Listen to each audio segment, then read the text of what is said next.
guard against the acquisition of unwarranted influence, whether sought or unsought, by the military-industrial complex.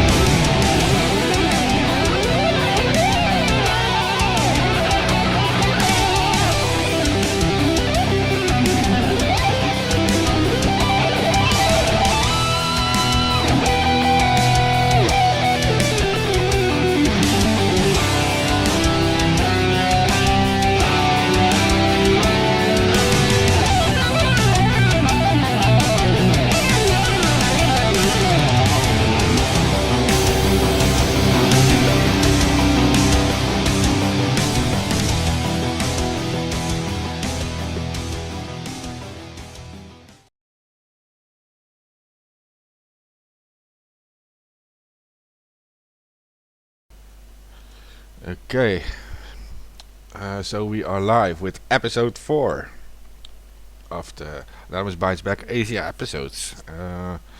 We got our usual panel back in again, and today the main subject I think will be the Wuhan coronavirus thing, but I'm sure we will have many other things to discuss as the show goes on. And now, welcome back everyone, thanks for listening. Make sure to share it around because that's what we depend on. We are still facing different forms of shadow banning on different social media. We also noticed that, especially related to this subject, like the Wuhan virus, some videos are disappearing from social media. So it matters that we get the word out as fast as possible to as many people as possible. We don't make any. We don't make any money or whatever from this. We don't benefit in any way from this. We are just doing this from an activist standpoint, and so please help us with this. And I hope you enjoy the show. Okay, guys. Yeah, China is actually censoring videos on Weibo, which is the Chinese version of Twitter. They've been removing tons and tons of videos from Chinese video sites, as well as Weibo. There was threats by the Chinese government against doctors, telling them that they cannot share information on this virus with their friends, family, relatives, etc. And there are doctors that are now leaking video messages across the country of China to the Western countries, saying that this is way worse than what the Chinese media is saying. They're saying that there's 90,000 to 100,000 infected, and that the Chinese media and Chinese government is lying to the public. And there's some signs that I think that we should explore of that, and that's the fact that there are now 2 hospitals being worked on in China that they expect to get done within a short period of time. I saw as many as 6 days that they want to allocate to build these hospitals. So, if they're trying to build hospitals, I think that this thing is a lot worse than what they're leading on to. Plus, we have 56 million people that are now quarantined within China, many of which are banned and forbidden from going to other provinces within China. 56 million, so it means it went up again since yesterday. Yes, correct. It went up last night, actually. Late last night, they announced that there was another 1 or 2 cities that were going to be quarantined, and now we're up to 56 million people that are now quarantined, and several travel restrictions are in place. There's countries that are banning travel to China. There's countries that are now trying to get their citizens out of China, as well as diplomats and stuff like that out of China. So this thing, it kind of, if it wasn't a big deal, they wouldn't be doing all this. That's all I got to say. And the other thing I just want to add real quick is that I had a State Department source tell me That's all I got that to say. Trump and the senators met on Friday, and they discussed the virus, and they said that the virus was airborne, and they said that it can remain on objects. Right. That was collaborated by another reporter, Scott Wong, on Twitter. So this is serious. Like, this is not something to play around with, and I think a lot of this is being downplayed right now. I don't think they'll be able to contain it much longer, in my opinion. Um, the other thing is that Facebook is now has their fact checkers out going after independent writers and sites like The Mind Unleashed. We were flagged for a article where it claimed that a study months ago um, found that there were 65 million people that could be infected by a virus. Just because somebody threw in coronavirus into the title, they flagged the article. Yeah, I've You read know, about that because that article. There was a test done by like the Bill and Melinda Gates Foundation and a few other groups, and they were testing what the right? effects would be of a possible coronavirus outbreak, a new Yes, coronavirus yes, outbreak, which was all true. There's no lie about it. They were open about that, but uh, some claims were made that this was actually tested, like with this specific virus and stuff. But I didn't read that in the article, to be honest. yeah. But Yeah. the fact checkers went after us and other sites for saying 65 million could be infected, which doesn't make sense. Why would they go after for that claim? It's like, this is what they did. This is their study. This is what they said. But they're saying that there was no proof that it was a coronavirus that they were studying. And I'm like, They said that, like actually. it literally says that. Yeah, it literally says that, number one. And then number two, I don't know if it was, if they said that the pandemic that could infect people was the coronavirus, right? But it's still, regardless, they said that a virus could infect people and cause a 65 million death rate. Like, so I don't understand why they're going after people for these claims. And these claims were actually made by mainstream media publications like Business Insider. So I don't understand why they would ever go after anybody for those claims, but they are. And I could just imagine that, how bad they're going to go after people for these claims of 90,000 to 100,000 people being infected in China. The thing is, the Chinese government has always been very secretive when it comes to viruses. When SARS happened, they covered that up until it was a pandemic. Right.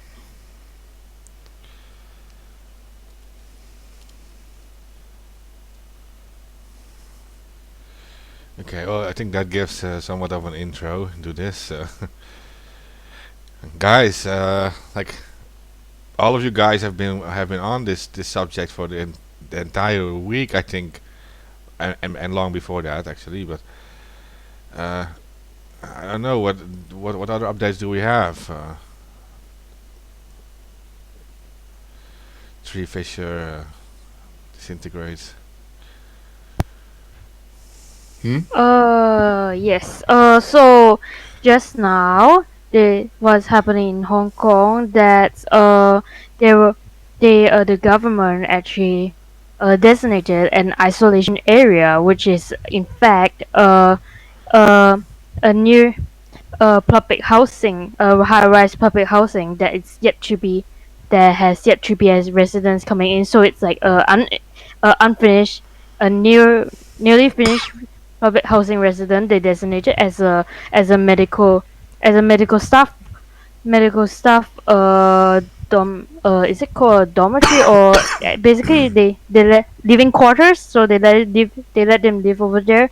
But in fact, it's like within 500 meters. There are actually other high-rise residential buildings also living over there. So I think it's like 5 hour, about like uh s- 7 hours before they actually the residents over, no, not protesters, residents over here, over the area, actually starting to move out all the barricades. They block the roads. They try not to let living supplies to be secretly moved in, because the decision was actually not consulted, and they were not known before the government press conference actually like set out that they had made that decision. So this is causing mass panic in Hong Kong. Then is that basically what's going on? Because you just said that the residents were um, getting barricades and trying to block supplies from going in, so they can block them setting up this isolation center. Right. Because the isolation area, it's actually like there are actually I think schools it's very nearby. close They're to actually other populated areas. Yes, the it's isolated in area was fact, very close to other residential areas and Right. schools, and yeah. I mean, Right. it's in fact next to it. Right. And that's the thing with something like this. They're not going to have a designated area. They haven't planned ahead. There was an article I read by the Wall Street Journal just recently where they said that here in the U.S., hospitals aren't ready for this. So again, seeing like stuff like that come out from the mainstream media, a lot of these reporters, they have inside sources. I think that they know that this is a little worse than what's being led on in China. So I personally think that this is going to be a mass pandemic that's going to kill a couple 100,000, maybe a million. It looks pretty bad. Like it's not something to joke around about. And yeah, it being airborne, it can incubate from 1 to 14 days, and during those 1 to 14 days, you could have no symptoms of this thing, right? But you could still be infecting people. That's like a zombie virus. Like the thing is, to say this came from an animal is bizarre. It doesn't make sense, and that's my opinion on it.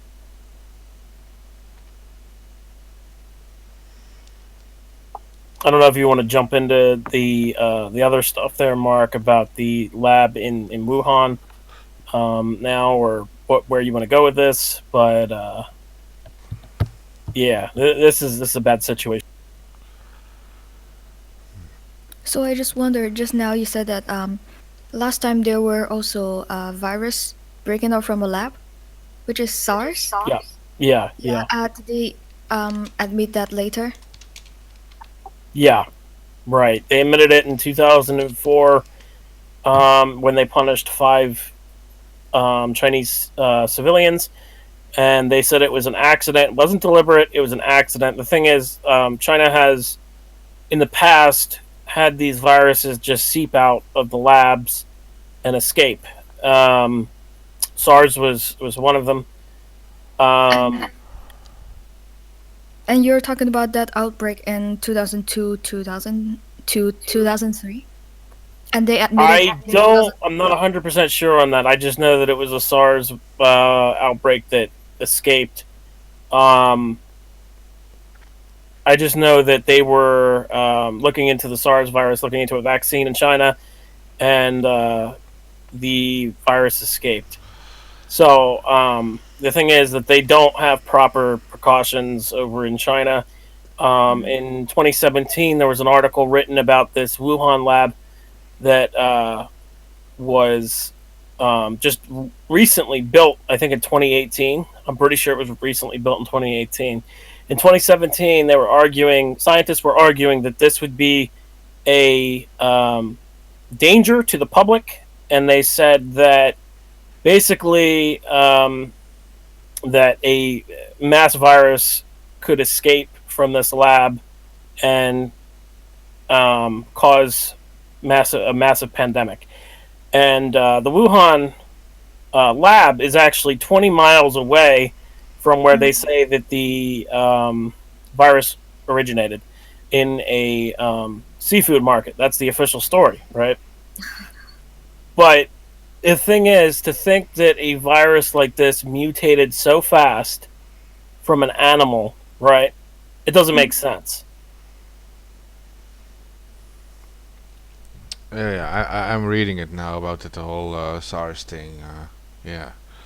Yeah, yeah, Because and that was in 2003. But this article I'm reading from Geneva, from the World Health Organization. It says that the outbreak, which began in April at a laboratory in Beijing, has raised questions about storing and handling the killer virus in laboratories. The recent outbreak was the third of 4 SARS outbreaks associated with the laboratory since the 5th of July 2003, when the virus was declared to be under control. Can you send me that? That's Yeah. insane.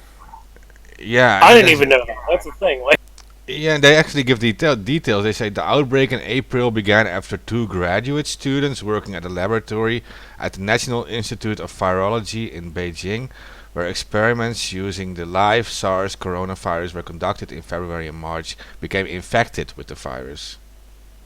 yep, that's all it takes. That's all it takes is one of those scientists to get infected with the virus, right? Leave a laboratory, go shake hands with other people. It spreads so fast, and that's what we're seeing now as it spreads throughout the world. Did I mention that they're still eating wild animals like bats on Chinese New Year? So that's fucking like stupid. That's so that's fucking like dumb. a week ago. I mean, maybe. here's the thing. If this virus came from an animal or if it came from a lab, it doesn't matter, right? If they're Yeah. fucking still eating that type of stuff, Yeah.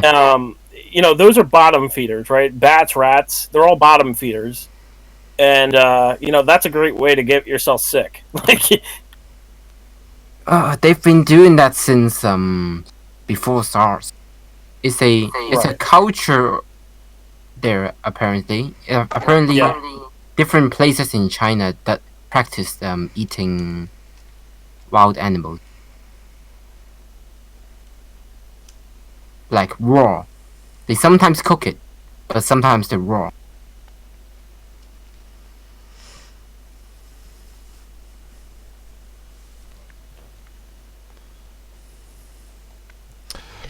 Okay, but to be fair, we do see a lot of stuff going on now in China. They are actually responding fast. I mean, in some cases, you wouldn't see this in any other country in the world at the speed they are working at. Like, you see this feeling.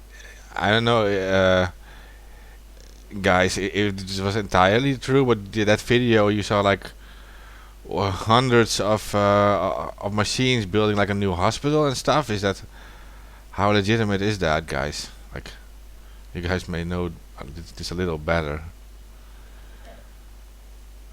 They were now about building a new hospital in Wuhan. They're building two. I know that question was for other people, but they're building two. As far as I know, I haven't seen the stream, so that's my take on it. Anybody else who's actually seen?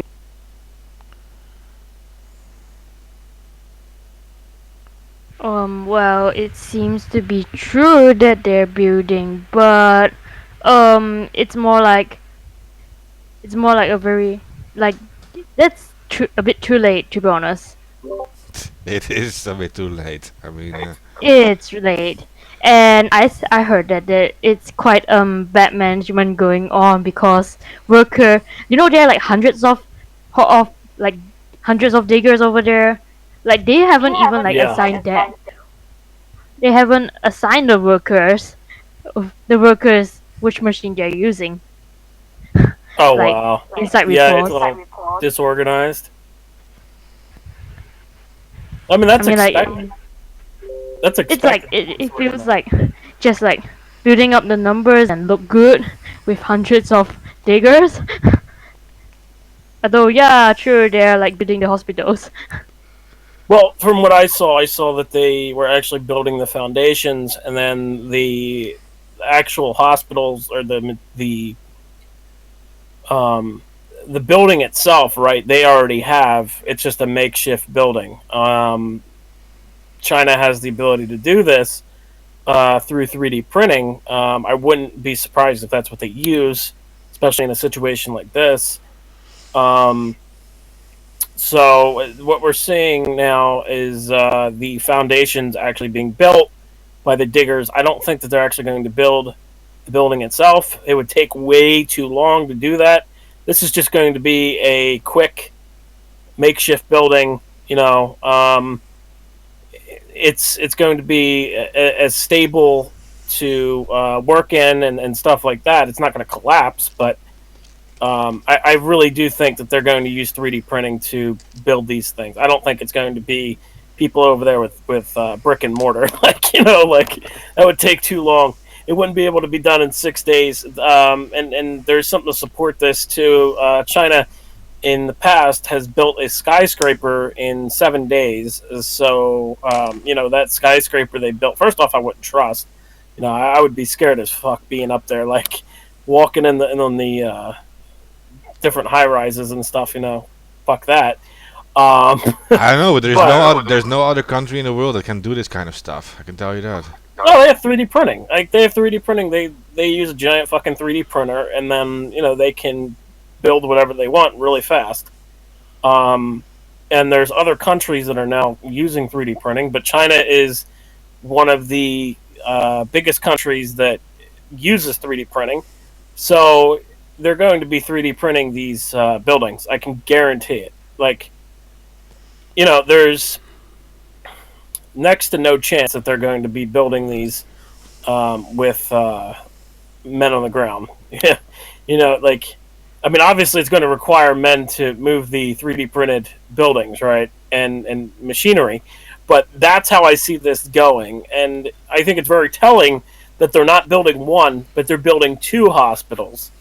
And for them to do this so fast, there has to be more than just the official numbers now that they said it's up to 2,000.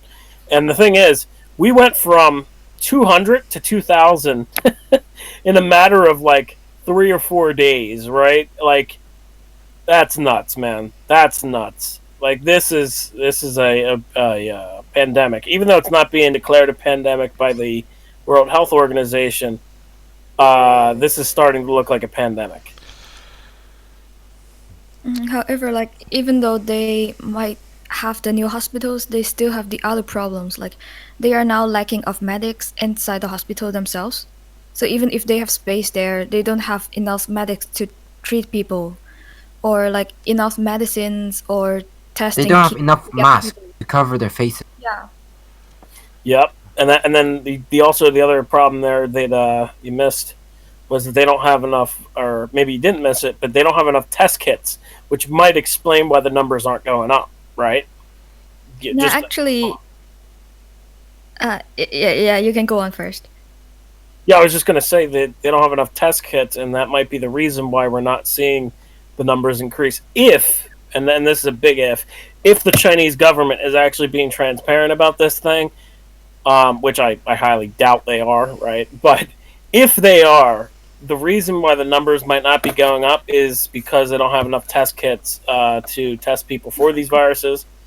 And on top of that, the virus itself can incubate in somebody for 1 to 14 days without any single symptom. And then all of a sudden, you have the symptoms. So those two factors right there make this thing very, very hard to detect. Yeah, but the thing is, like now it is confirmed that from the producers of the test kit that the supply is enough. But Really? yeah, they produce enough test kits for the hospitals, but it is actually the regional government of the Chinese that restrain the hospitals from having the test kits. Oh wow, yeah. See, that's another reason to say that there's a cover up going on. Yeah, exactly. Did I ever mention that there are actually cases like some of the people in Weibo they keep on like they actually keep on giving out posting posts saying that well their parents didn't get to like diagnose and Yeah, their condition get worse, and then their parents eventually pass away, and they were not even diagnosed with anything, and their bodies weren't even like checked with Right. any virus, yeah, and they just like quickly cremate the body. yeah, and a lot of actual like trustworthy news sources also tell you that there are a lot of cases where like patients are turned away by the Yeah. hospital. Yeah. So they Yeah. actually, because they have limited spaces inside the hospitals and the test kit for diagnosis, a lot of them just handpick those that are not severe cases. So the death toll would be less. Yeah. That's a big point too. Yeah. Uh, Some people, AK already mentioned quick that some people don't have any symptoms at all. I've read that too. That for some people the illness actually doesn't give any many symptoms at all. Like they don't. So that's why the spreading could be a lot faster than people think.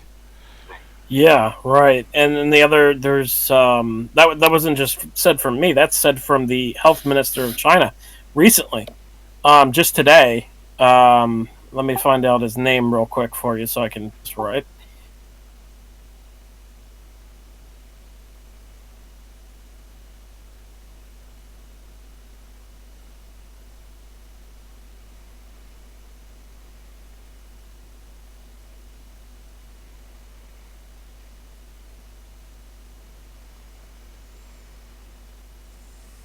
Sorry about that. I've tweeted so much about this.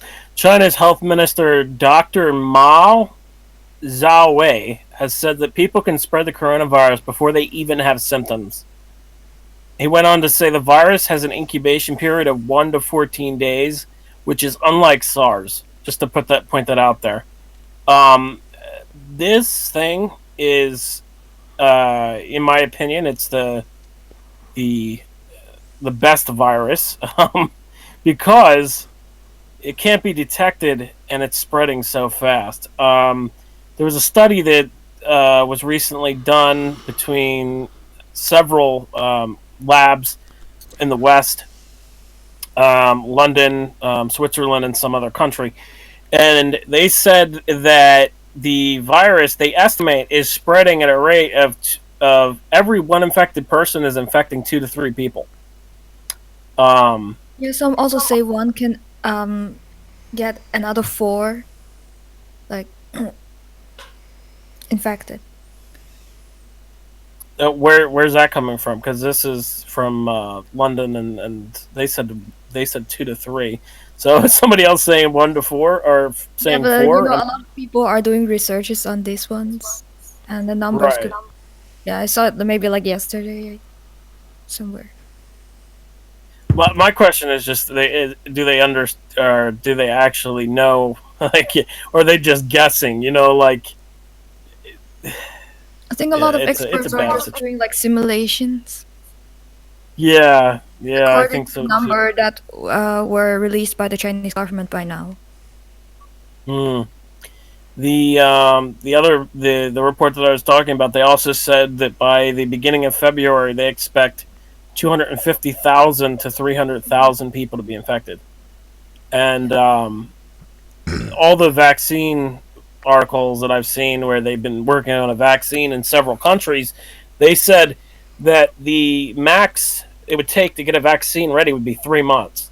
In 3 months, I think we're going to have a lot more dead than we have now. Like right now, China's saying that there's 56 dead. I don't believe that for a minute because I've been seeing videos come out of China um, of people literally like walking down the street, all of a sudden passing the fuck out.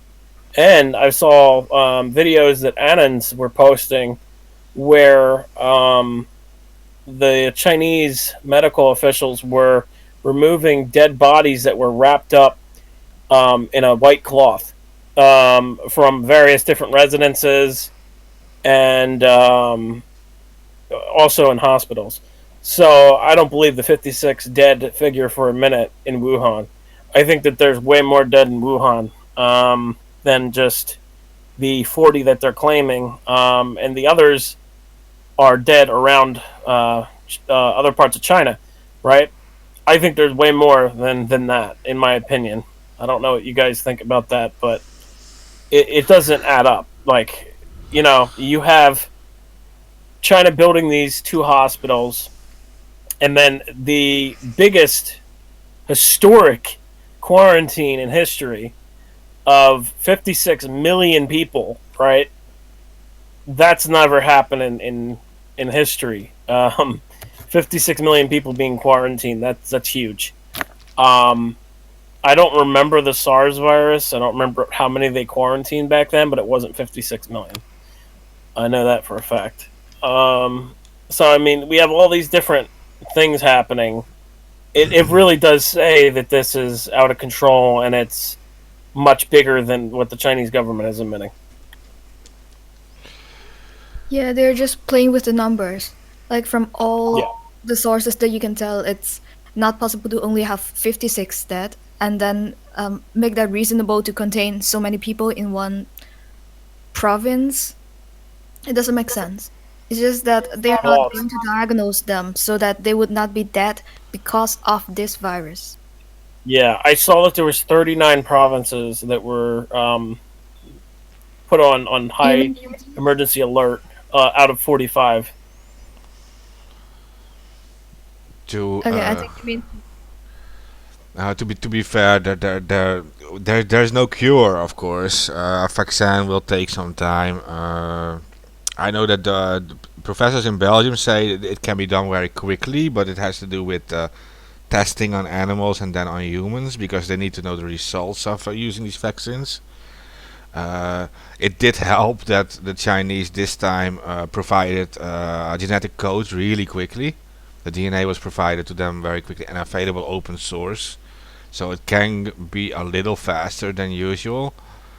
Uh, in the meantime, there are a few methods to actually fight against coronaviruses. You have simple things like a paracetamol to reduce fevers, and you have a few antiviral things you can use. There are three main medicines.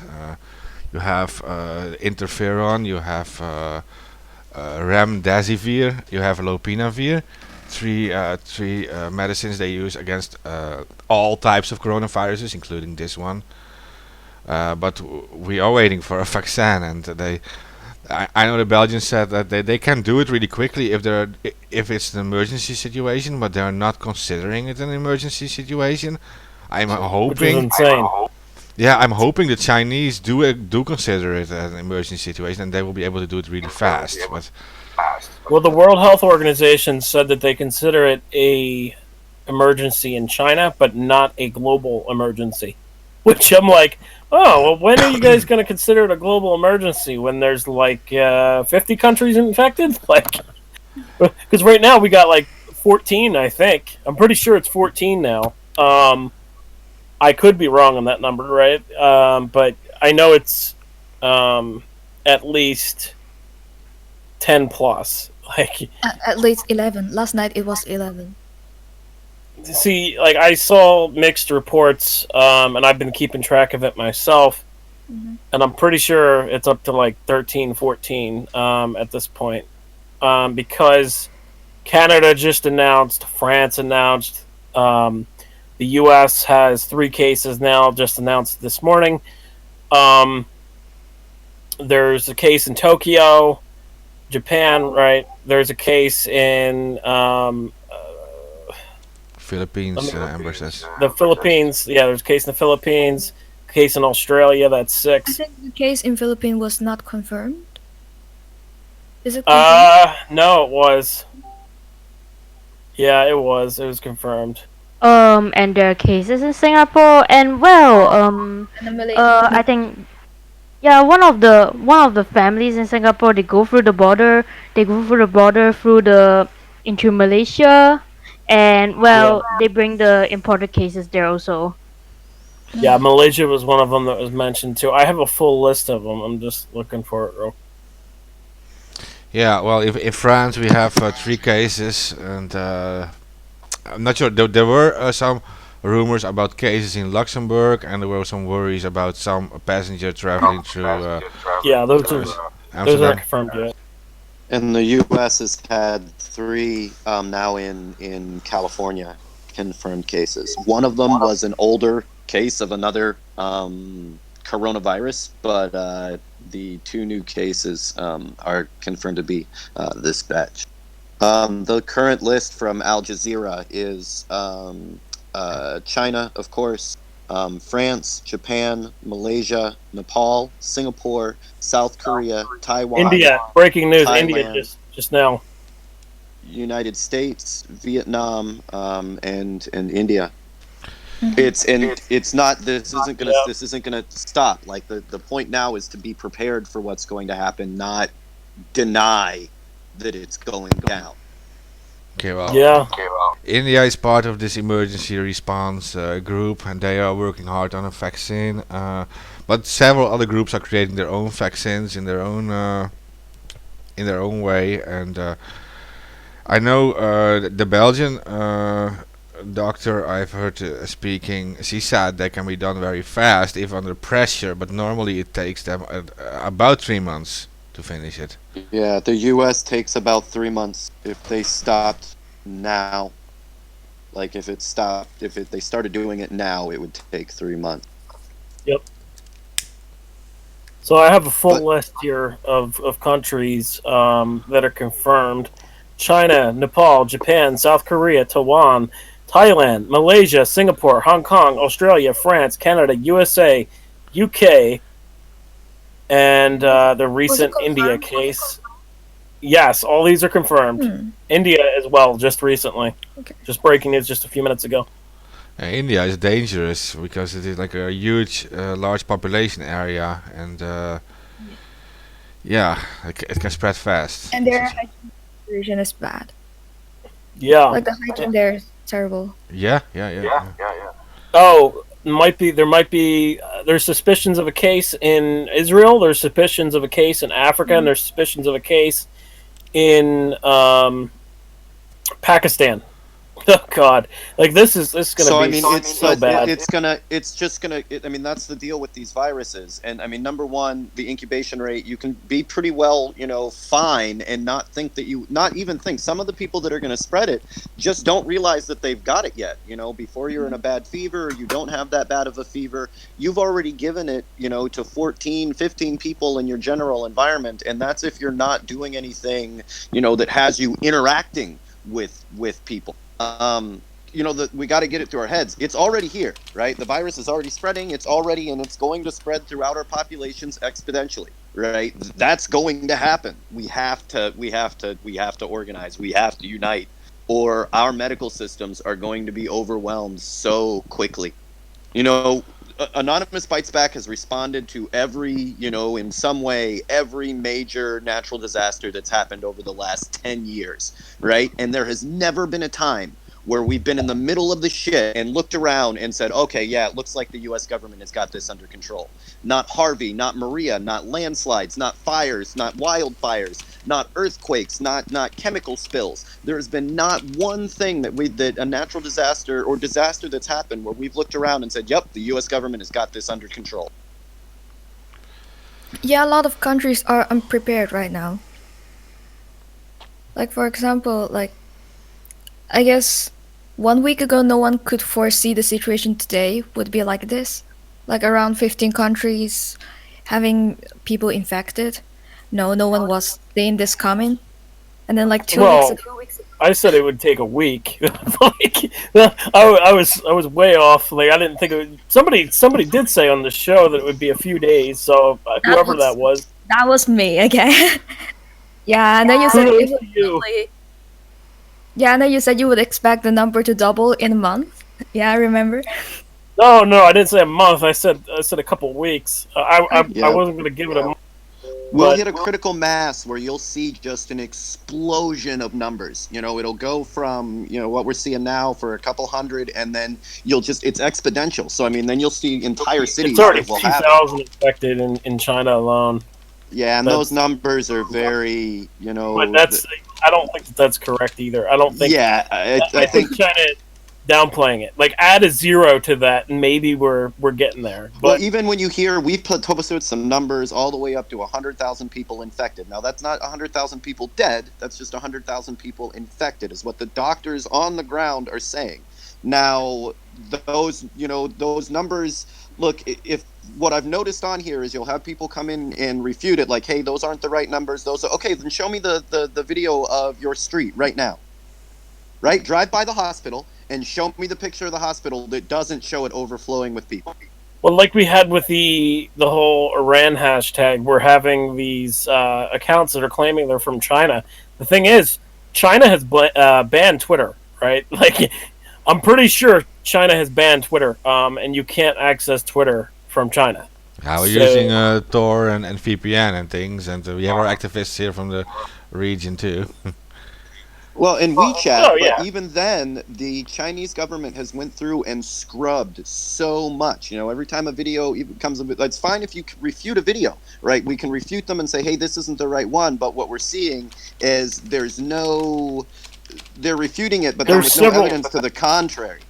Oh, well, the hospitals aren't filled. Okay, well, if you're at the hospital, show me a picture of the fucking hospital. Well, the thing is, like you said, there's several videos that are claiming this. It's not one. It's not two. Oh yeah, There's at we're least posting a constant stream. there's like I three mean, or four videos of doctors on the ground that are claiming this thing is way worse than what the media is we've saying been and what posting Chinese. every 15 minutes or so, and we can't keep up with the amount of doctors and nurses. We had one of the hospitals that got their PPE, so their protective gear was all like bootleg protective gear. So I mean, it had cuts in it. It was like way subpar. It wasn't actually protecting them from anything. It was like painting suits that bought en masse and were trying to push them off as protective gear. They actually, so right now they actually had a few, they actually starting to get stock of masks, but well, they're in bad condition, they're in bad quality. Which isn't helping. People are going out trying to do their job, trying to save as many people as possible, and all they're ending up doing is spreading the virus farther or getting sick themselves. And once the medical profession isn't able to respond to people being sick anymore, things that you normally wouldn't die of, right? Things that normally wouldn't be a problem, you end up compounding the situation. So, there's nobody there to help you when there's a heart attack. There's nobody there to help you with poisonings. There's nobody there to help you with, all these other medical problems because you're overwhelmed with the virus. You hear what I'm saying? There's things that this will, once it breaks down, there's things that are affected that aren't directly because of the virus, but are because of the virus. Well, so that's why that like there are reports like about, well, I had there's a official news, state news media actually saying that actually 5 million people left Wuhan. It's during the epidemic they fled Wuhan. It went. Wait, what? 5 million Well, people left Wuhan. yeah, and we've got like a video, and I can't confirm it. I'll send it here. We've got a video of the highway going out of Wuhan, and it is like packed with cars going out of Wuhan.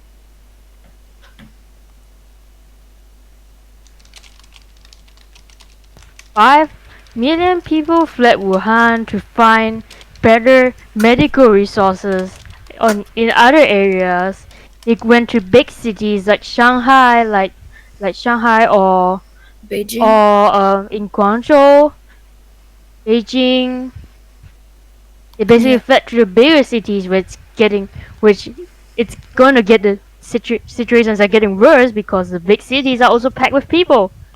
Beijing had like 2 confirmed cases, right? Am I correct with that? Two Or? confirmed, like, two death cases. Okay. And more. And you know that, like, Go ahead. Sorry.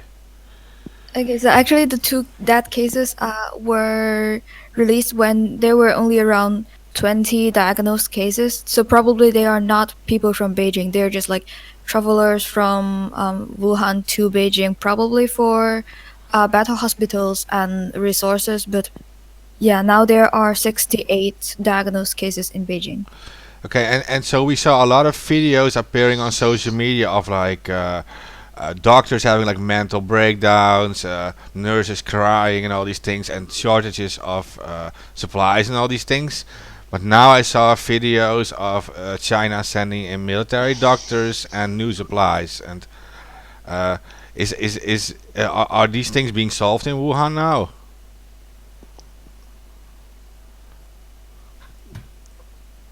Or is it still just as bad?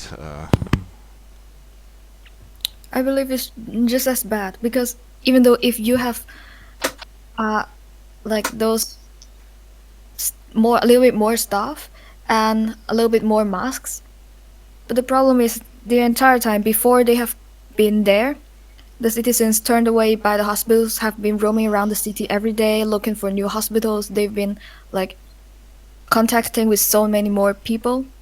So even though you I, have more people to help control like the situation, the outbreak would not stop immediately. It's been going on too far. Yeah.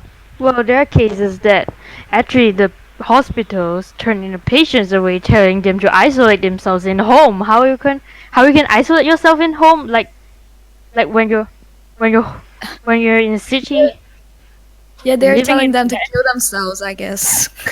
And their families. That's the other thing. Like this, you by pushing people away from a hospital and putting them back in their house, they're essentially infecting the other people that they live with. Yeah, and Like, they're not getting cured. Well, they need to yeah, get food too and all these things. And how like I saw people fighting for food and stuff. How is that situation with it already started. Yeah, it already started. There was an article I saw that said that food is already scarce in Wuhan, and that no food trucks are being permitted to come in. And further than that, they said that they only have 10 days worth of food in total, and that's an So I estimate. guess they are starving out of people then. Yeah, yeah, it Maybe seems that that way. big hole that they said was used to build a hospital would be used to burying. Yeah, that It's a is also scary what I thought. It's a personally. scary thought. okay? they're building crematoriums. Oh my God! Don't say these things. It's like It's really scary. disturbing. Yeah, it is a scary thought, but the thing is that it could be true. I would say look at Puerto Rico. Look at the government's response to Puerto Rico. Right? That's what you'll see worldwide. Once the system breaks down, you don't even have anybody to take care of the bodies. So yeah, you end up burning them before they turn into a further medical risk, right? Risk of disease. But very quickly, things break down. The hospital is a double-edged sword because if you have the hospitals packed with people that have the virus, anybody that wasn't infected is now 100% infected, right? Filling it with people that are sick with the virus just spreads it. But then if you send them home, they spread it as well. So you're stuck with a double-edged sword in that you can't have the hospitals fill up with people that have the disease, or everybody in the hospital just gets the disease, no matter what they were sick with. It's a bad situation. Unity. We could totally come together as a society and handle this together. You guys were talking about all the different countries that are doing their own research on this, that are getting their own vaccine. Why isn't every country in the world coming together and putting their resources right now to fix this? You're telling me the most brilliant minds in the world are split up by countries working on their own thing rather than coming together and working on it together? Why? This is a good question. I think China was actually hoping everyone would do this because they made the DNA sequence open source available in the quickest time ever. Like that has never been seen before. That has been available this fast. So yeah, everyone should be working on the same thing. China did do the right thing. They gave the right lead to this, and they should get the credit for that. Actually, that doesn't happen that often. With Yeah, SARS, it took years. this is not the time to break into our own, you know, our own cultural and borders, and I mean whatever bullshit that they're doing that wouldn't make you say, okay, give me the top scientists from all your countries that are working on this, right? Here is a building, go fucking nuts. But the U.S. wants to get their piece of it so that they can turn it into a bioweapon and make sure that they get the you know, the contract to make the antiviral and all of these bullshit games that at the end will just get people killed. So, and how is this going on specifically for Hong Kong, guys? Like, it's not mainland China. I mean, it should be different there. But what is the situation in Hong Kong?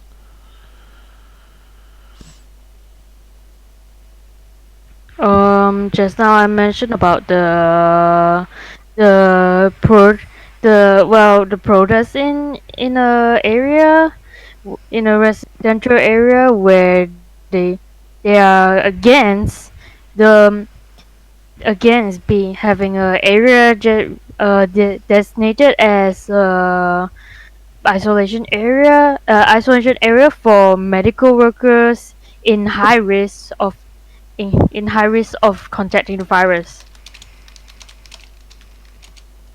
And well, just now mentioned about how the uniting people to go against the virus. Well, I think the destination of the area actually did it because in before there are Hong Kong's protests, there are pro government people, there are anti government people, they're pro democracy people, and in the end there's actually one of the reporters say, are you pro dem in the live, they yell like, are you pro government? They say yes, but I'm also here to like protest against this decision because we are protecting our home. We're not gonna let us we're not gonna die through altogether Mm. because of that virus. So there's selfish people who start to realize that what the government is doing is bad for them when it hits them. Yeah. Yeah, I mean, and there's already kind of the, you know, some of this may have been, you know, tried to have been used against Hong Kong to begin with.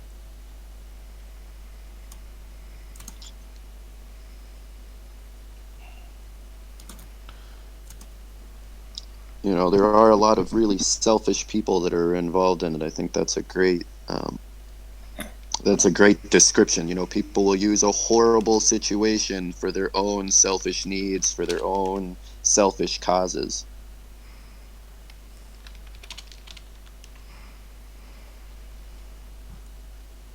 Okay, Smiler, just talk about it. Okay, so I think I might have missed something just now, but so the isolation building that the Hong Kong government is trying to establish that you just talked about, I guess, Trevisher. So it is actually at the border of Hong Kong and China. Okay. Comparatively nearer compared to the city center, quite near. No, it is actually very near. So at the border we have two stations which directly actually connects to the border. So like in there you can just change to another train and you would be in China. And then after that, the next stop is Shangshui, and then it will be Fanling already, which is exactly where the estate would be in. So they're preparing to like have the isolation camp there, which I feel like it's already very risky because first of all, there are a lot of people traveling from and to China every day. The two borders there are still open until today.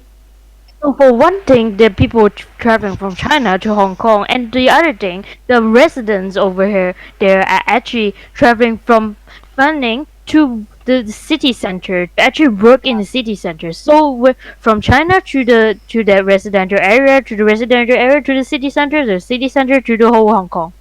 Yes, that's actually the point that I'm I'm trying to make in here. So because Fanling is an area that is almost entirely for residential. You don't get anything there. You don't really get shops there or malls or offices there. It's almost entirely for living. So a lot of people just live there for the cheap rent and then work in the city center. So they actually have a large amount of people living there, not just going there for a very short time for work and so on. So those that are coming in from China, like they actually have a lot of people who are living in China but who study in this area, Shangshui and Fanling. Every day they travel just there for the schooling, especially kids. Yeah, so you actually have a lot of Chinese people in those schools.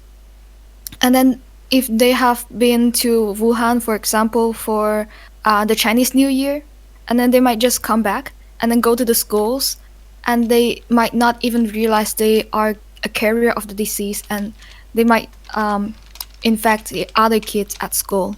And then, that could cause a huge outbreak in Hong Kong. Well, and the schools have already been closed in Wuhan from yesterday, but they just closed them yesterday, is what I had heard. No, I'm talking about the kids in Hong Kong. Okay. Like those schools, because they are at the border. This is a city, a town at the border. So a lot of children in mainland who lives near the border would come to Hong Kong for schooling. Mm. Yeah. So that is a very high risk for yeah. Let me tell you guys this, that there are quarantined areas, right, in China, but I've read like the travel advice in my country, and they're still just advising people to travel to China in the not in the other areas, to the other areas. They're saying there's not much risk. So I'm not sure, but I don't think they're taking it very seriously in Europe right now. That's my personal opinion. Yeah, they're not. And the other thing is that people online are spreading misinformation. Like I saw a post about the CDC confirms that the Wuhan virus is an ethnic virus, and that's not true. That's just somebody making up bullshit and making an article just to get clicks and get money, which is fucked up for somebody to exploit the situation. I also saw on Terrence's feed that there was somebody trying to scam him in DMs for like a medicine vaccine or some shit. I was Oh like, yeah, they hit me up. They hit me up for, and this isn't like, there's a bunch of them that are out there. I posted it just as a warning, and my DM had a whole bunch of, I'm with this medical company or that medical company, and we've got a cure for the virus. Just send us the like, come on, like I hope that nobody would fall for that, but I had to post it anyway just to make sure. If like, it's insane that people are already taking advantage of what's going on. I hate to see, if it gets any worse, the horrible things that people will do to take advantage of each other. Well, we've seen similar things for Palestine and for Yemen and all these things.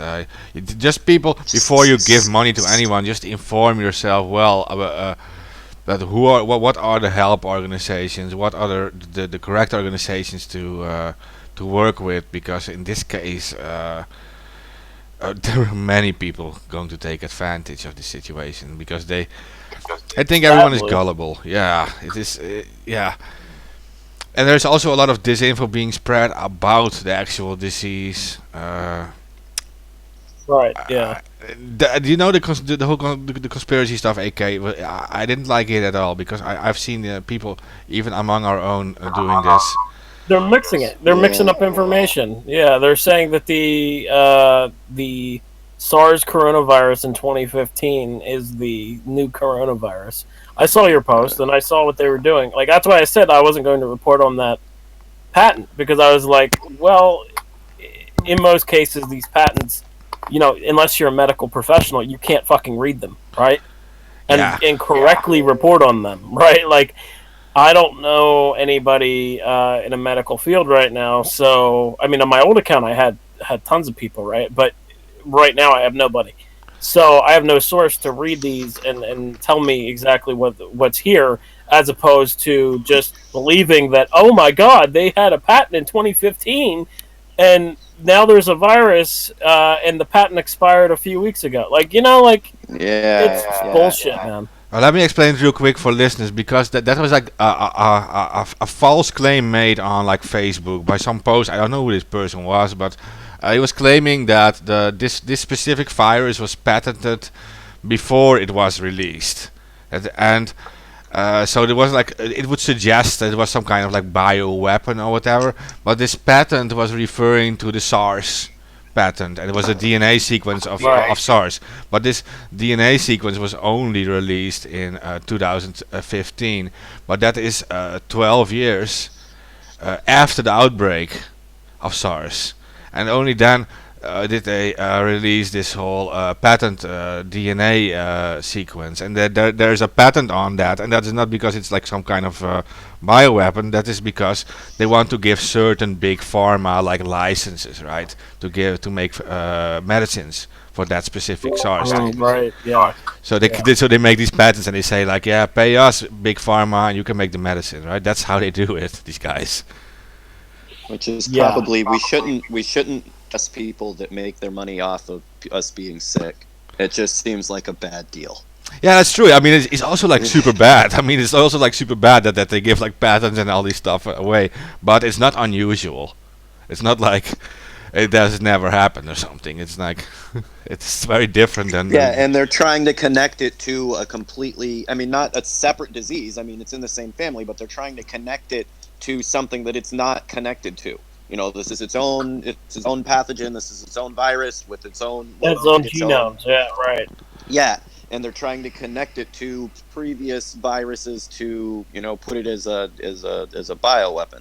And there's gonna be tons of misinformation out there. I mean, just the thing is, it could be a bioweapon, right? There was a report by the Washington Times that said that Wuhan has 2 Chinese biological labs, according to Danny Shoham, a former Israeli military intelligence officer who studied Chinese biowarfare. And this lab is a disputed lab that began in 2018, where they were looking at deadly illnesses like Ebola, different strains of the coronavirus. And this lab, one of these labs, I should say, the Wuhan Institute of Virology, is actually 20 miles away from the Hunan seafood market, where they claim that the first case of the coronavirus is believed to be transmitted. Further, oh yeah, and of course it's still possible that it's like that it's like a bioweapon or whatever, or that it's like leaked on purpose from some lab or something. But still, it is.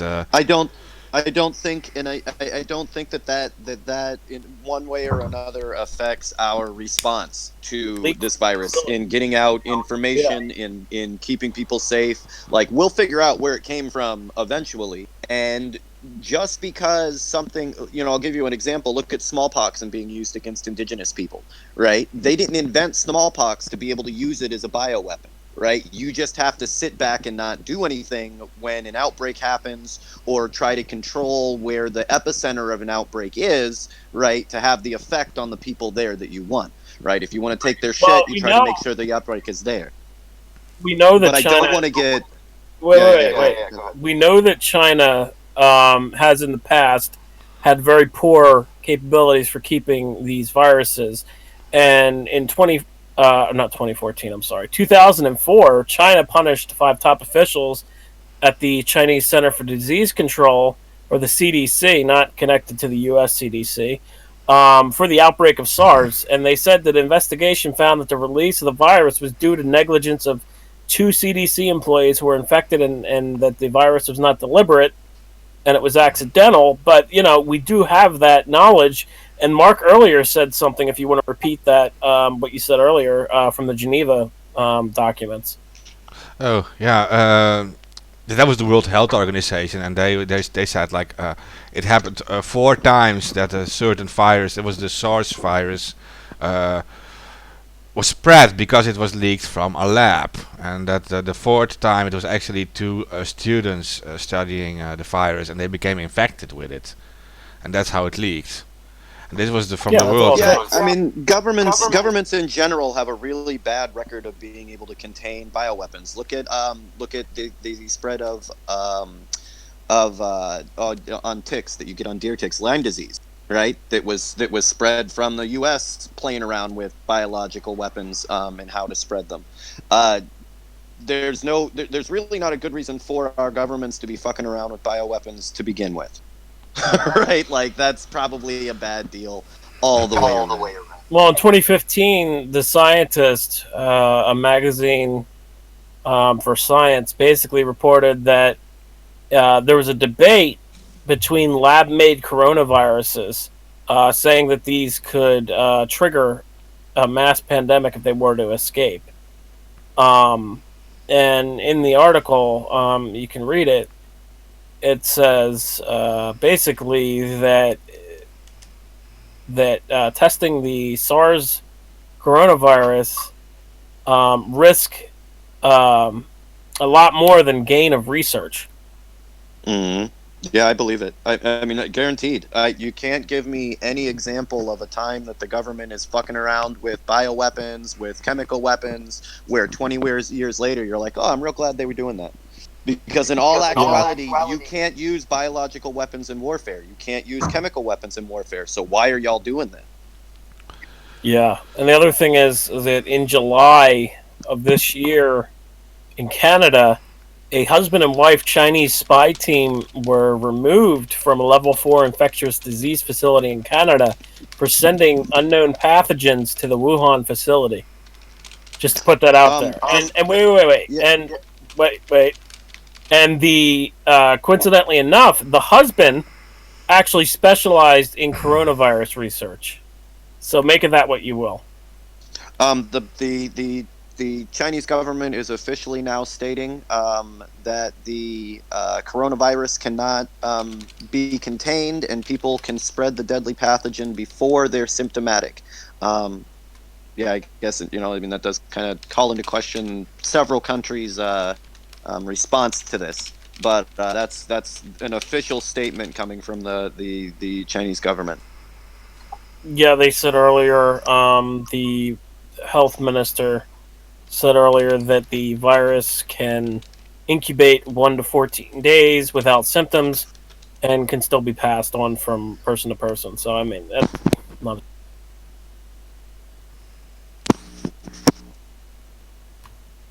And it is sad, being that it's Chinese New Year as well. A lot of people had celebrations and plans and time with family and loved ones, and I mean, we've Yeah, had a hell of a month, man. Like, World War III seemed like, killer virus in China, fuck. the Australia fires, volcano in the Philippines, Donald Trump's impeachment, Harry and Meghan leave the royal It's- family. I don't know if that's really a big one, but and then there was just recently they announced that there's 1 billion locusts in the Eastern Africa that they're saying can basically destroy the country. And Okay, spread so- to other countries. So You know there is a an lot of shit. there is an Ebola outbreak going on in Africa right now too, right? Yeah, right. Well, Yeah, and so that's there's something that this pathogen, that's what makes some of this pathogen so so deadly, is that if somebody has Ebola, if somebody has the common cold, it can change and make this virus all that much more that deadly. Okay, and one big problem we face. I want to real quickly mention that about the whole disinfo thing about this virus. We are facing one big problem. That's that we are actually calling it coronavirus, which is like the most the stupidest name ever, because there are literally hundreds or thousands of different coronaviruses, ranging from the common cold to this one to SARS and others. Most of only 6 of them are effective on humans, and the rest are on animals. But it's the wrong word, and that is why we see this whole stuff with the patents and stuff arriving. That people are confused. like you see a coronavirus patent, it should be it's possibly this one. Yeah, it's not true. We have to call it by the name, and in this case it is like the Wuhan coronavirus. But that is one problem we face, because we are, especially here in the West, we are so uneducated by on this stuff. Like, we really don't get the information we need on this. Well, and it would be a lot easier if we weren't fighting, U.S. government disinformation, Chinese government disinformation, people's personal trying to get, clickbait, social media, disinformation that somehow this is going to make you the star or important or some bullshit like that. And all we really need to do is get out real information so people can act accordingly. And it makes all of this so much, much harder, and that you can't believe fucking anybody, it seems. It matters that you use the right wording. Like, for speculation, fucking say it. For goddamn sakes. If it's something speculatory and you can't fucking confirm it, say it. Yeah, it doesn't mean you can't discuss it. It means you can't put it out as as a fact. Yeah. Well, but sometimes they ever mention that because people hold on. Sometimes people they can't they have their own views. Well, I can't deny it. We all have our own views, but it's only the openness that matters because speaking about fake news, well, in Singapore they have this they have this very trust in the government that they have this trust in the government that saying they trust that they actually do combat fake news, but when in fact that it smells more like censorship. They actually had a law called this Protection from Online Falsehoods and Manipulation Act. They abbreviated as POFMA, and the people actually most of the people believe it, and maybe the people younger generation, some of them they're getting they sometimes they don't believe it, but still somehow the Singapore government also holds quite some power over there. And in fact that when I'm talking that I had one time mentioning that the virus the virus because there are few Chinese nationals came to Singapore and they bring the virus here, so they're diagnosed as imported cases.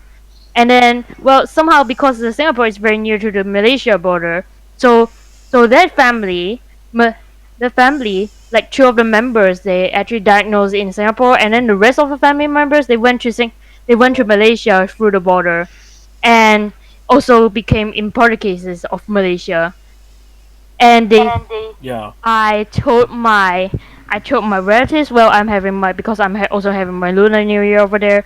I told my relatives that the Singapore cases imported to Malaysia. They say what? Don't scare me. Don't you scare me. That's fake news. And I said no. It's reported on the state media. They shut up. Yeah. I think that was. And the other thing that you just said was that China punishes people for spreading rumors and fake information, right? January 1st, 2020, before all this started to really kick up, right? China actually punished 8 people who sounded the alarm about this virus. And these people are now, quote unquote, taken care of, according to the news, quote unquote, lawfully. Nobody knows what happened to these people. There's speculation that they're now dead, right? I mean, if they had the virus and they were whistleblowing on it, they're probably dead by now. In my opinion, at least. I think this thing has a rather quick kill rate. So, yeah, I think that illustrates that what you said, that China punishes people for rumors and fake news. Sorry, this is in Singapore. Oh, I thought you were talking about China, and then you went into Singapore.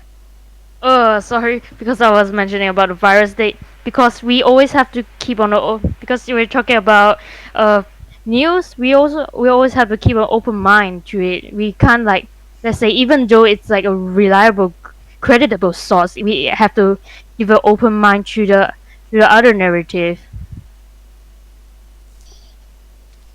and we have to sort of like have a critical mind on what's going on. Yeah, I think everybody should do that, though.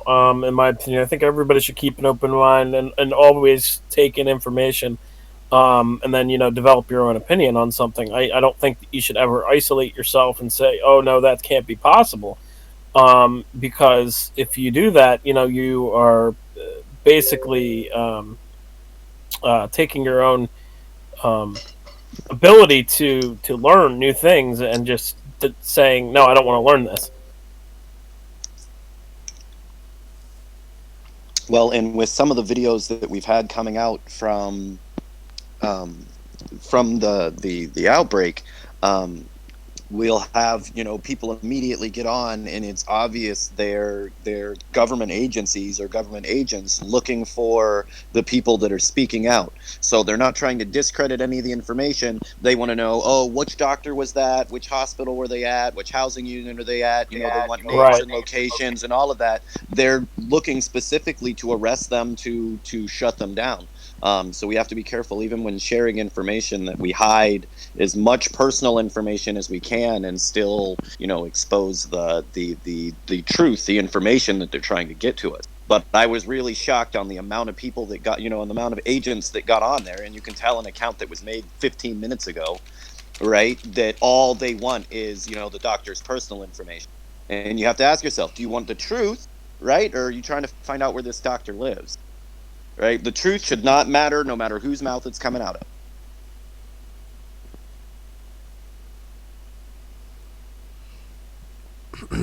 But it definitely worried me, the questions that they were asking, in relationship to the people that are trying to get information out. Yeah, for sure.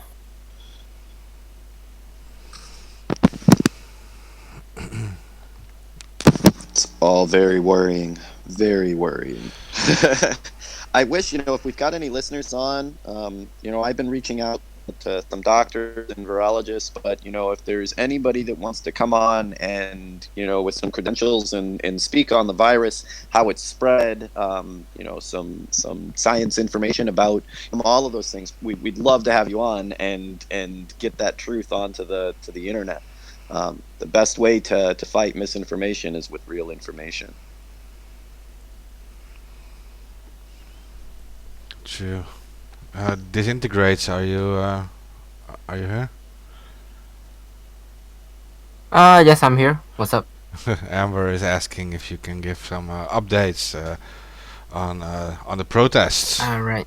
Yeah. Well. I think right now there's the protest just ended in, well, not a protest, kind of like the police chased away protesters in Mongkok. Right now, I think I think according to some media, there was a reporter who was harassed by the police and later on pepper sprayed. This has gone on. This reporter knows a reporter who is a part-time New York Times reporter or something. Okay. And this has blew up on the international. The I will protest in check now. Mongkok. The protest in Mongkok is for in the memory. Is it for the memory of the protest occurred at 2016, right?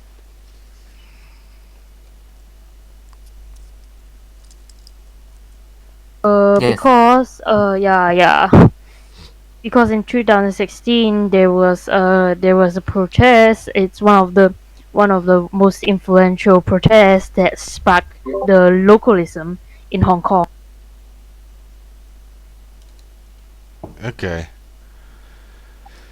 We actually have some breaking news. The World Health Organization chief is on his way to China to confirm the virus and to help boost the response. Okay. Okay, well that's Good. about time. Good. About time, I guess. They were a little lazy. These guys. Not the Chinese, but the World Health Organization. I mean, Yeah, right. Well, Yeah, Yeah. and finally, when you look at finally. yeah, Tedros Adhanom Ghebreyesus. Oh my god, I just butchered that so hard. But If anyway, you he's click on on his the way. link, there's Oh, sorry. If you click on this link, there's this on the general text channel. There is English translation below. okay, okay. Please continue. Yeah, I know. Like, looking for more information on the protests. Of course, I mean, you know all this stuff, and like, well, we collect some more well, intel on the virus. did there was a fire reported at one of the facilities that they would like to turn into a medical detainment medical facility. Do you have any news on what happened with that?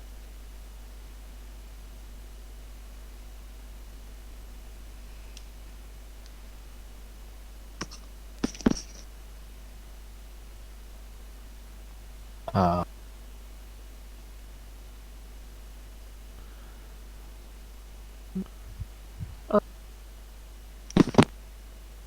Sorry, this occurring in.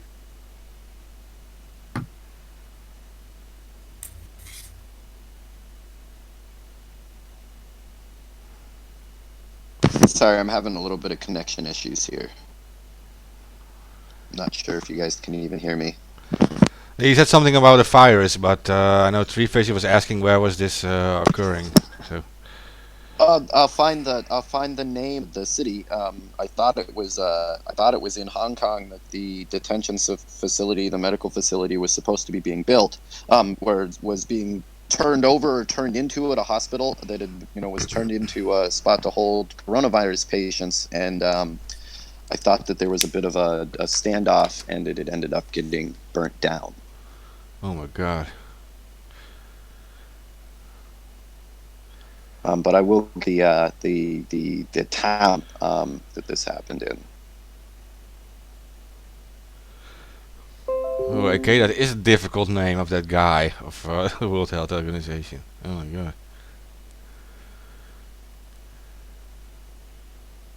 Tedros Adhanom Ghebreyesus.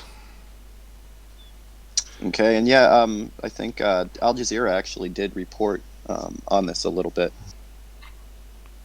It was Hong Kong. Authorities on Sunday barriers residents of Hubei province.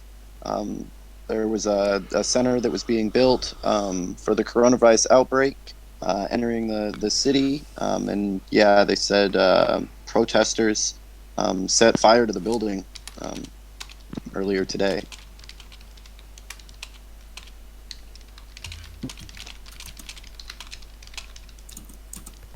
But Hong Kong authorities had planned to use this as a quarantine facility. Oh wow. Yeah, not really I'm not sure what to say about that. The Fei Ming Estates. Are you familiar with that area? Oh yeah, she did mention that. Yeah, they said it was an unoccupied public building that they were, turning into temporary housing for quarantine and people to be observed. Ah, yes, this is the one we just mentioned right now. Yeah, you did. Yeah. Okay, that's the same protest. Yeah, that area was actually built for like a usual estate for people to live in, like initially, and now they just randomly took over it because no one's living there yet. So that's why it's so near to the other residential buildings because they are meant to be in the same estate. Like, there's even a school near there. Yeah. For isolation area. Are you sure? you want to designate that as an isolation area when you have a school in there and you have you have high-rise buildings over high-rise buildings, residents or resident buildings over there. So it seems like they were specifically trying to put, where the area where people have to travel through to get to the hospital, to get to the quarantine, is directly in the residential areas that the people of Hong Kong are living, rather than having it on the outskirts of town, somewhere where it's not in the population center. And obviously an area that is not very pro-Chinese government as well. Well, they mentioned there are actually like very small islands with government facilities. They can actually convert them to isolation areas, but they're not. They're putting in the middle of a residential area, which is quite baffling. And they Well, I haven't think even like consulted.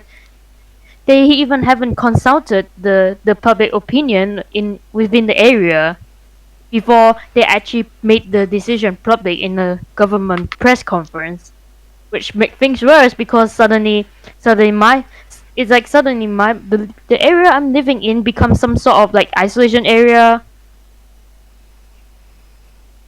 Who would want that? I'm going to mention something controversial.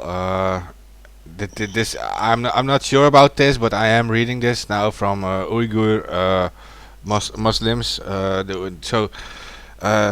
the Uyghurs overseas and in the region are deeply concerned about their loved ones held in the concentration camps.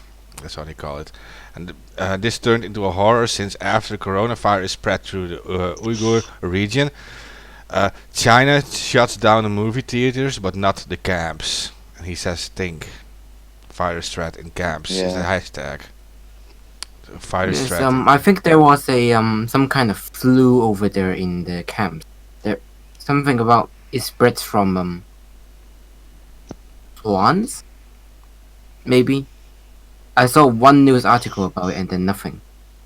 Yeah, you see almost nothing about it, but he uses the hashtag virus threat in camps on Twitter. So if people want to check that out, use that one. And I don't know much about it yet. I have to read more about it. Well, I mean, we can mark times in history, through all of the oppressors really that have used biological weapons to their benefit. And I always do think of smallpox, and the effect that it had and how it was used as a weapon. To think that those same mindsets and authoritarian powers don't continually try to use, or plan to use viruses, weapons, sicknesses against the people, I think would be a mistake.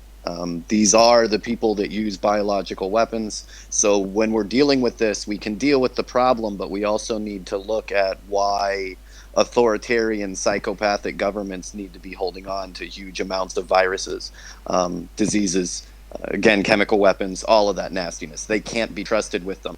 And we're not able to fight the naturally occurring diseases if we're constantly fighting the man-made ones. This goes for all governments, by the way. We're not like partisan or whatever, like specifically against one country, but this is what governments do historically, and we should never just trust authority by like being blind. Blindly. Yeah, exactly. Exactly.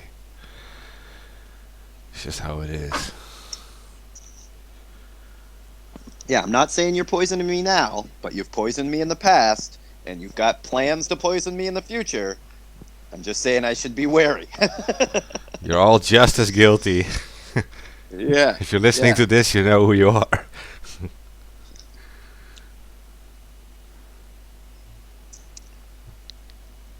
Look at France, for example. I posted that video. So much violence against people. Like, they don't even care anymore.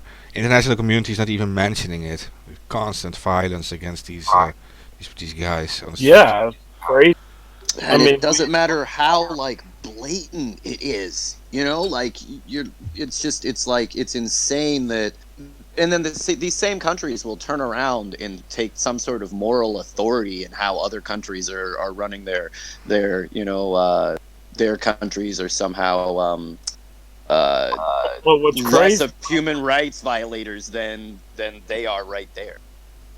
Well, what's It's just crazy is we hypocritical. had video come out of France where the police were wearing like spiked gloves and beating on a woman.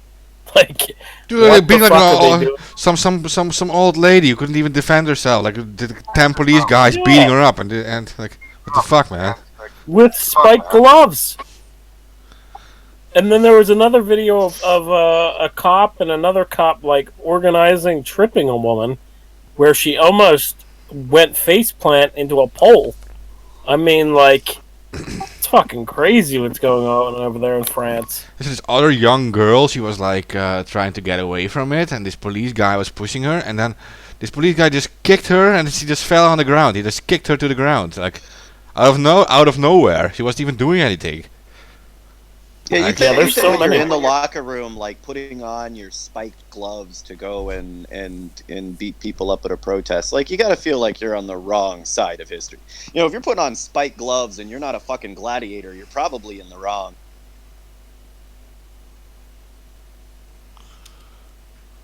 A nurse? What do you mean? oh, the one that the lady that was punched by the spiked gloves, it was actually a nurse. I was a nurse. So Yeah, I that's thought a crazy. nurse was punching someone with spike gloves. Like, yeah, I thought No, that no, first too. no. I saw that when I saw it. I thought it. Yeah. No, unfortunately, our side isn't violent.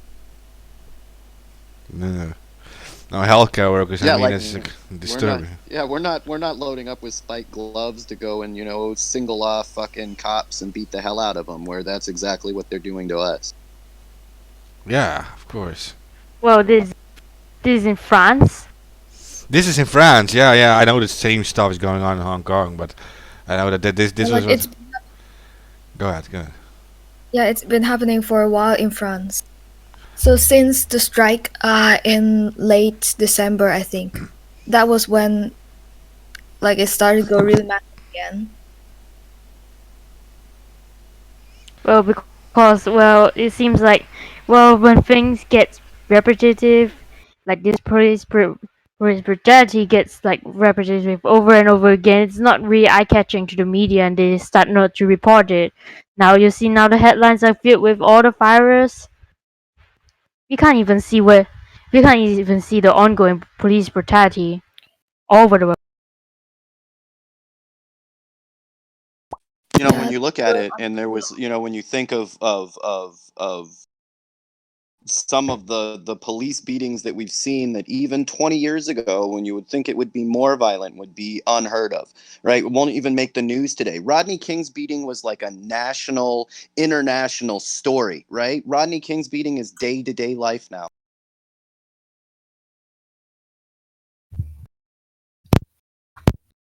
yeah, just like even in Hong Kong when it was in 2014, it was a really big news when they realized 7 police was beating up one person in somewhere in a corner. But now it's happening every day and not even mentioned anymore. Those things. Yeah, They're you'll talking see. about like No, go ahead, go ahead. I've got quite a bit of lag on my end. okay, so now those beatings are nothing. They're talking about killing people and like making those false suicides. Yeah. You'll see one of these events happening and somebody being beaten, or you'll see them in the hospital all messed up with broken bones, and it's gotten so bad that you actually are relieved. You think, oh well, at least nobody was killed, at least they didn't open fire. You're when they can openly just stomp you in the street, and the only thing that you're relieved about is that they didn't murder anybody that day. They are murdering people, but just that one person managed to survive. It's sickening to think about.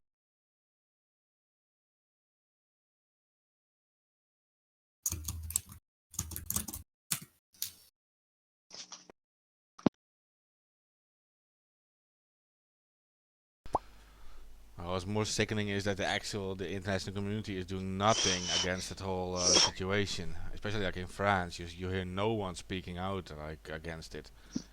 You're talking like the European community, and they're talking all about democracy and the rule of law and all these things. But Yeah, why? we need to sanction. We need to sanction North Korea because they're mean to their people, right? Well, Like at we need least to. North Korea like closed its borders early in Yes, response to the virus. almost 50 That's years one ago. thing they did good. I do know that South Korea didn't stop flights from No. till yesterday. Someone from Wuhan actually went into the hospital with the wars infection, I think. Yeah, In yeah, South Korea? Confirmed case, and it's now in isolation, I think. yeah. They And you're didn't talking even about South stop flights.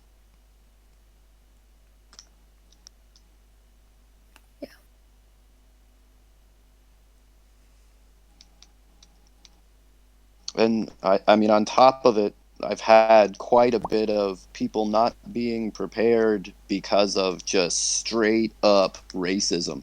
That they're happy. I had some on there that said this was that God was punishing them for attacking Muslims, and I mean it was just nonstop like insanity, not realizing that this is going to affect all of us. It doesn't care about your race, your religion, or any of that shit.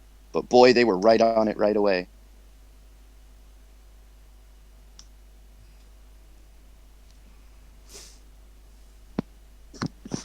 Well, sometimes we can't deny that there's racism going on. Even like now, I mean, like now in Hong Kong, they had that kind of like hate towards the mainland Chinese. Yeah, some of them are actually like apart from the people who are worrying, some of them are actually quite like happy about the things going on, the chaos going on up there. When in fact, that other point that we are like this something that everyone has to be careful of because it's not the like the virus doesn't have eyes to choose on who's who who's gonna like get infected and who's not.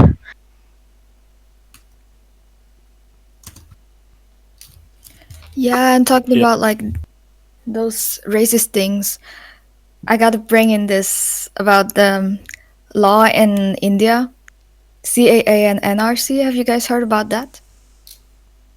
No, what? Tell us what it is and tell our listeners. Okay, so actually, India is trying to implement this law called Citizenship Amendment Act, and then which is going to turn around everyone's citizenship almost. Can you hear me? We can hear you. Yeah. Okay. Along with this NRC, which is called National Register of Citizens. So earlier, last year, I mean, I think maybe October and so on. Last year in India, it was like introduced as a bill. So this CAA, previously CAB, will be providing Indian citizenship to people who are from Pakistan, Bangladesh, and Afghanistan based on their religion.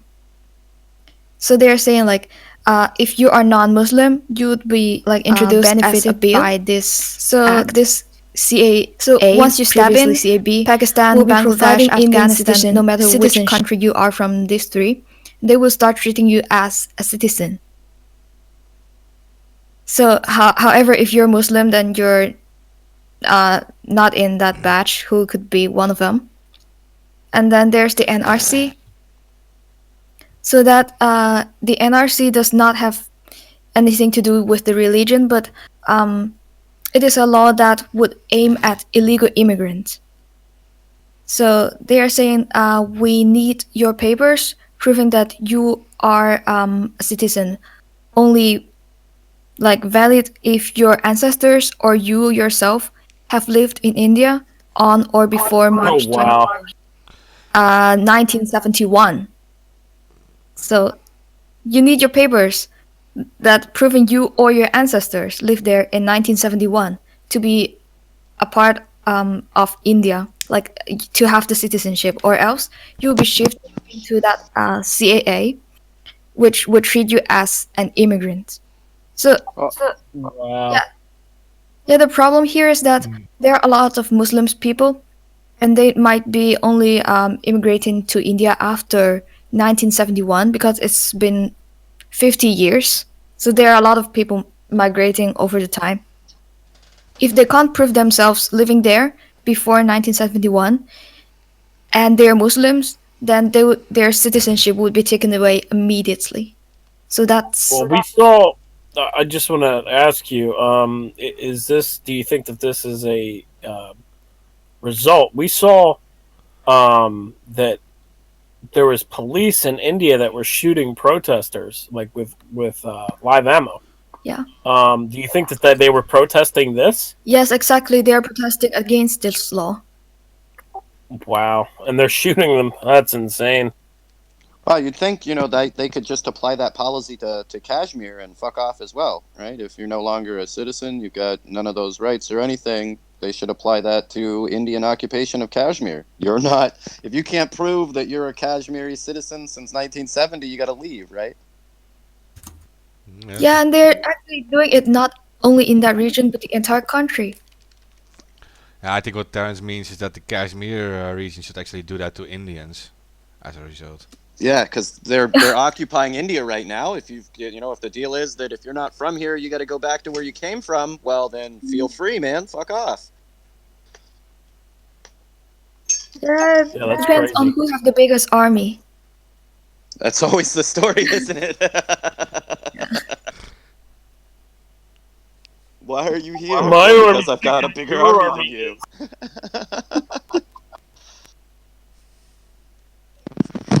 I'll take Trump's argument though.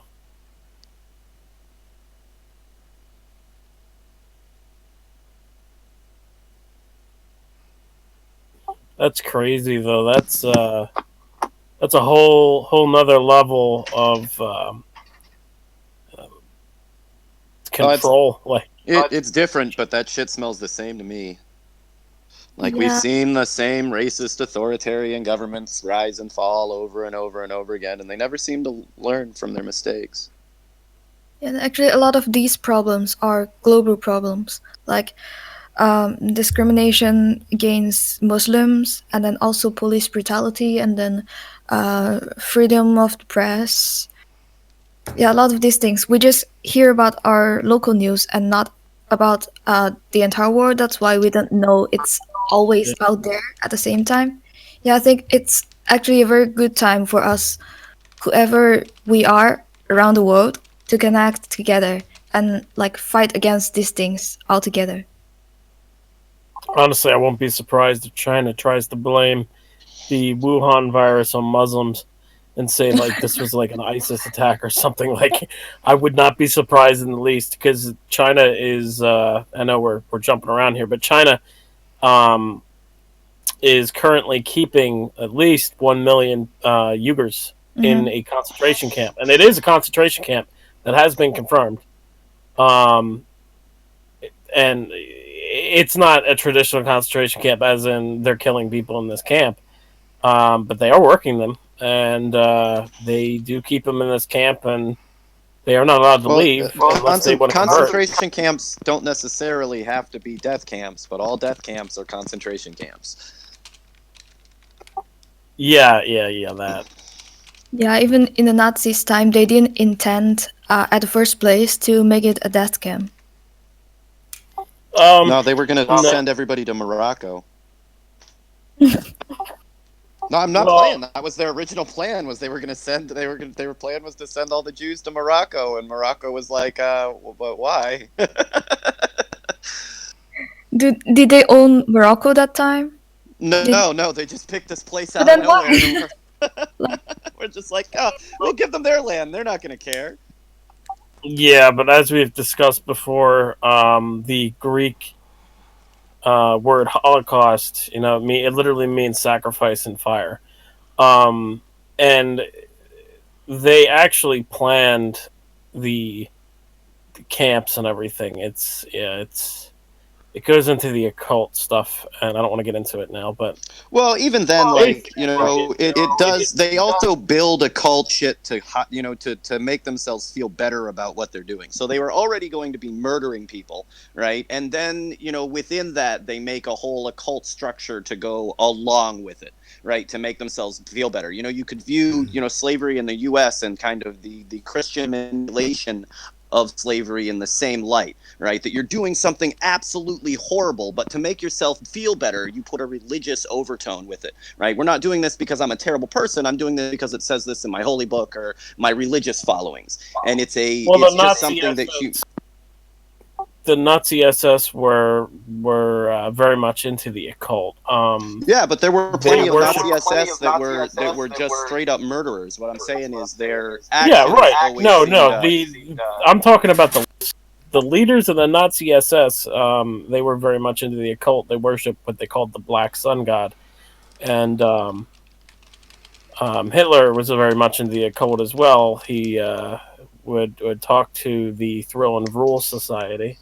Or Yeah, Vril, not Vril. Yeah, Vril. Vril. Yeah, I meant Vril. Vril But anyway, Society. Vril and Vril.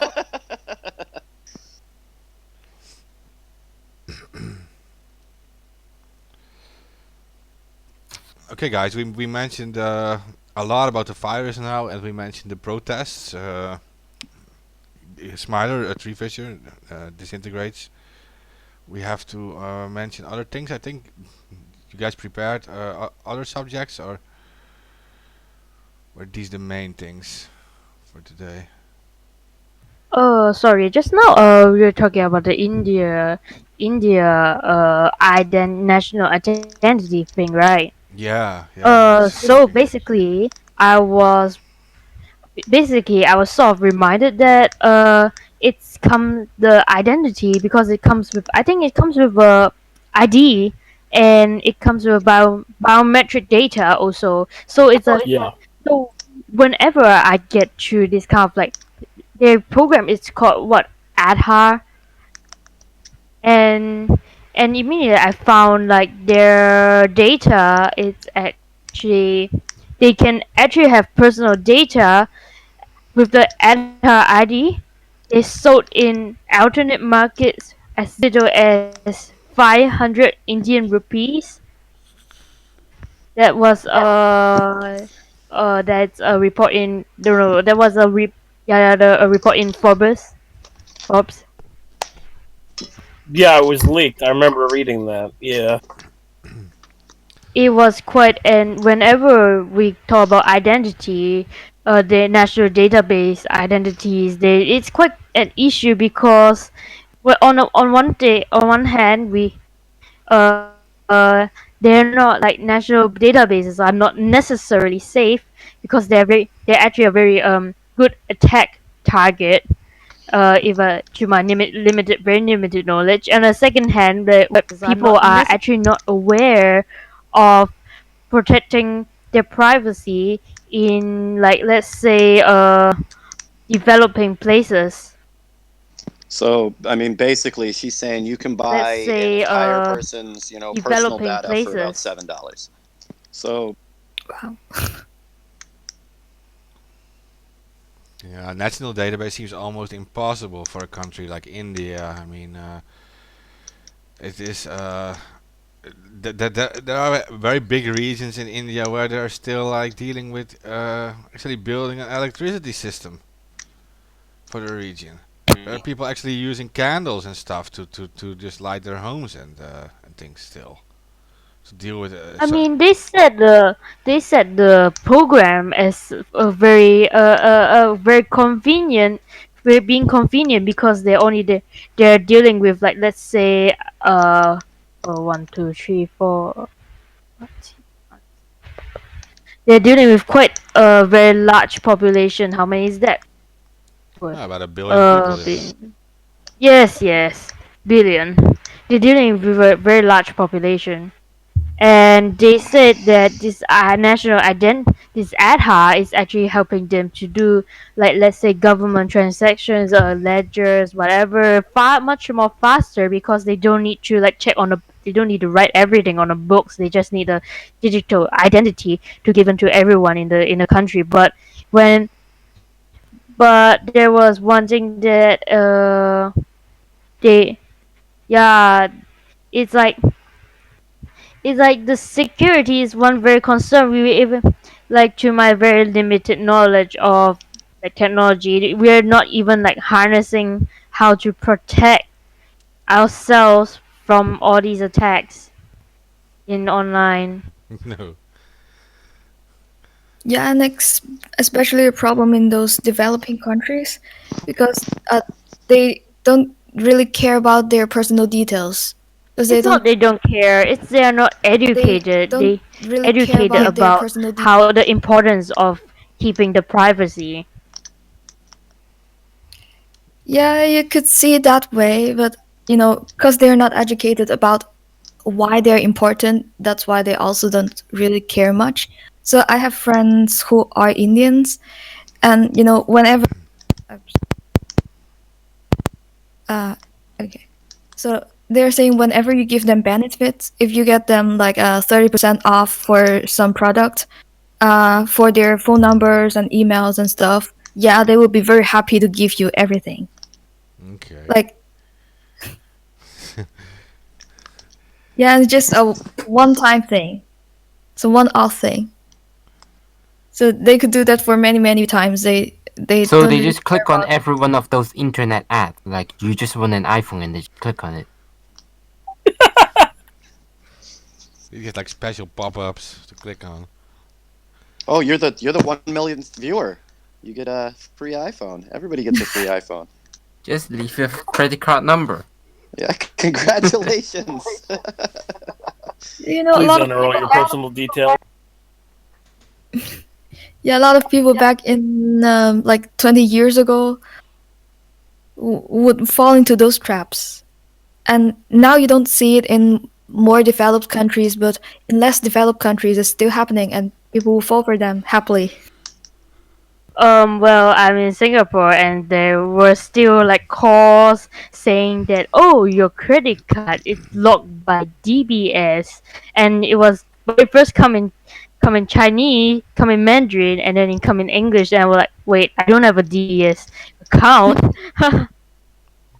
No, no. What is that? Is it a bank that Yeah, is yeah, a local to bank. you? Sorry, Okay. it's like you got a credit card logged Yeah. in the my bank and whatever. Please dial to this number and say that Right. and say whatever you want, whatever information we need. Blah blah blah. Yeah, yeah, yeah. Those are common all over the fucking world. I mean, they're not restricted to certain areas. I mean, here in the U.S., we get those for the IRS. It's like I'm with the IRS, and you're in debt, and you must pay by blah blah blah. But the thing is, a lot of people don't know their rights, especially in the U.S. When it comes to like tax collection and stuff like that. Like the IRS will never fucking call you; they'll just send a letter, and then if you ignore their letters for about few years, then you'll get the door kicked in. But like besides that, you're not getting a call. Yeah, my dad actually got this on a text message for his bank on his phone, but he uses like a 1990s phone. It doesn't even have internet. So yeah, yeah. It said like click this link for banking stuff, but he doesn't even have internet on his phone. Like this is the text message. Like, this is weird. Sometimes they fail. Did he click the link? Or did you say no? Don't click that link. Don't you click that link? He can't even click. He doesn't even have internet on his phone. He just Wow. yeah, he got like a text message says like click this link because something is wrong with your bank account and stuff. He was shocked with it because they actually had the right bank, right? But somehow they had the right bank, but he didn't find out that he doesn't even have internet on his phone. So yeah. Interesting. Well, Yeah. I think actually one like 10 years ago, I actually got into the case where they saying that my photos were leaked, and I did click in it, and oh shoot. And what happened? Basically, I think that was on Twitter, yeah, and then suddenly my Twitter get like sent automatically sent like, oh no no wait, it first Yeah. it went into a ad page where people collect revenue for ad clicks, and then it went on. I think it's a like a bot operation that they send more of the messages to other people I follow. So it was bad. What it did, yeah. This is before Twitter locked down their API. What it did was Twitter used to have their API open, and when you clicked on that, what it did was it actually attached itself to your account and said that you authorize this service to spread messages to XYZ to all your followers and stuff like that. So that's exactly how that type of stuff worked years ago. Now Twitter has locked down their API a little bit more, and you can't do that. But before, you used to be able to just have an account API set up. So basically, somebody clicks on this link, they authorize the API, and then you're in their account, and you can do X, Y, Z depending on what you set up the API to do. So I mean, yeah, that's how that works. And But I have to they, try to as far as I like know, they locked it down now. yeah, I have to try to like explain like to people who talk gibberish and weeaboo. All of them sort like please don't click into this link, and try to Google translate everything when it happens to you like follow people from different countries. Yeah, that's a pain in the ass to go through all your followers that thing just sent to everybody and be like, don't click this thing. It's a Oh yeah, yeah. It makes it worse. Like this, that is like the spreads faster than any virus and stuff. yeah, except maybe the coronavirus. Oh, too soon. Too soon. Too soon. Like people are downloading Plague like that Plague game again, Yeah, just to play Plague. the I saw that. coronavirus. Yeah. Also, 4chan has all these memes about the coronavirus, and they now have a meme where it's Corona Chan. I thought it was pretty funny, but people are dying, so it's like a dark humor type of thing. But yeah, like 4chan has all these fucking memes about the coronavirus. Like there's a woman flying on a bat, drinking a Corona beer. Like there's fucking so much shit. If you don't laugh, you'll cry. Yeah. I mean, I see why there's so many memes. It's the year of the rats, and they have been eating rats. It's actually you're That's the metal extra rat. meme. That's actually meme quality. Yeah. It's the year of the metal Oh, rat no. to be more. Yeah. Oh to be no! more Last time, specific.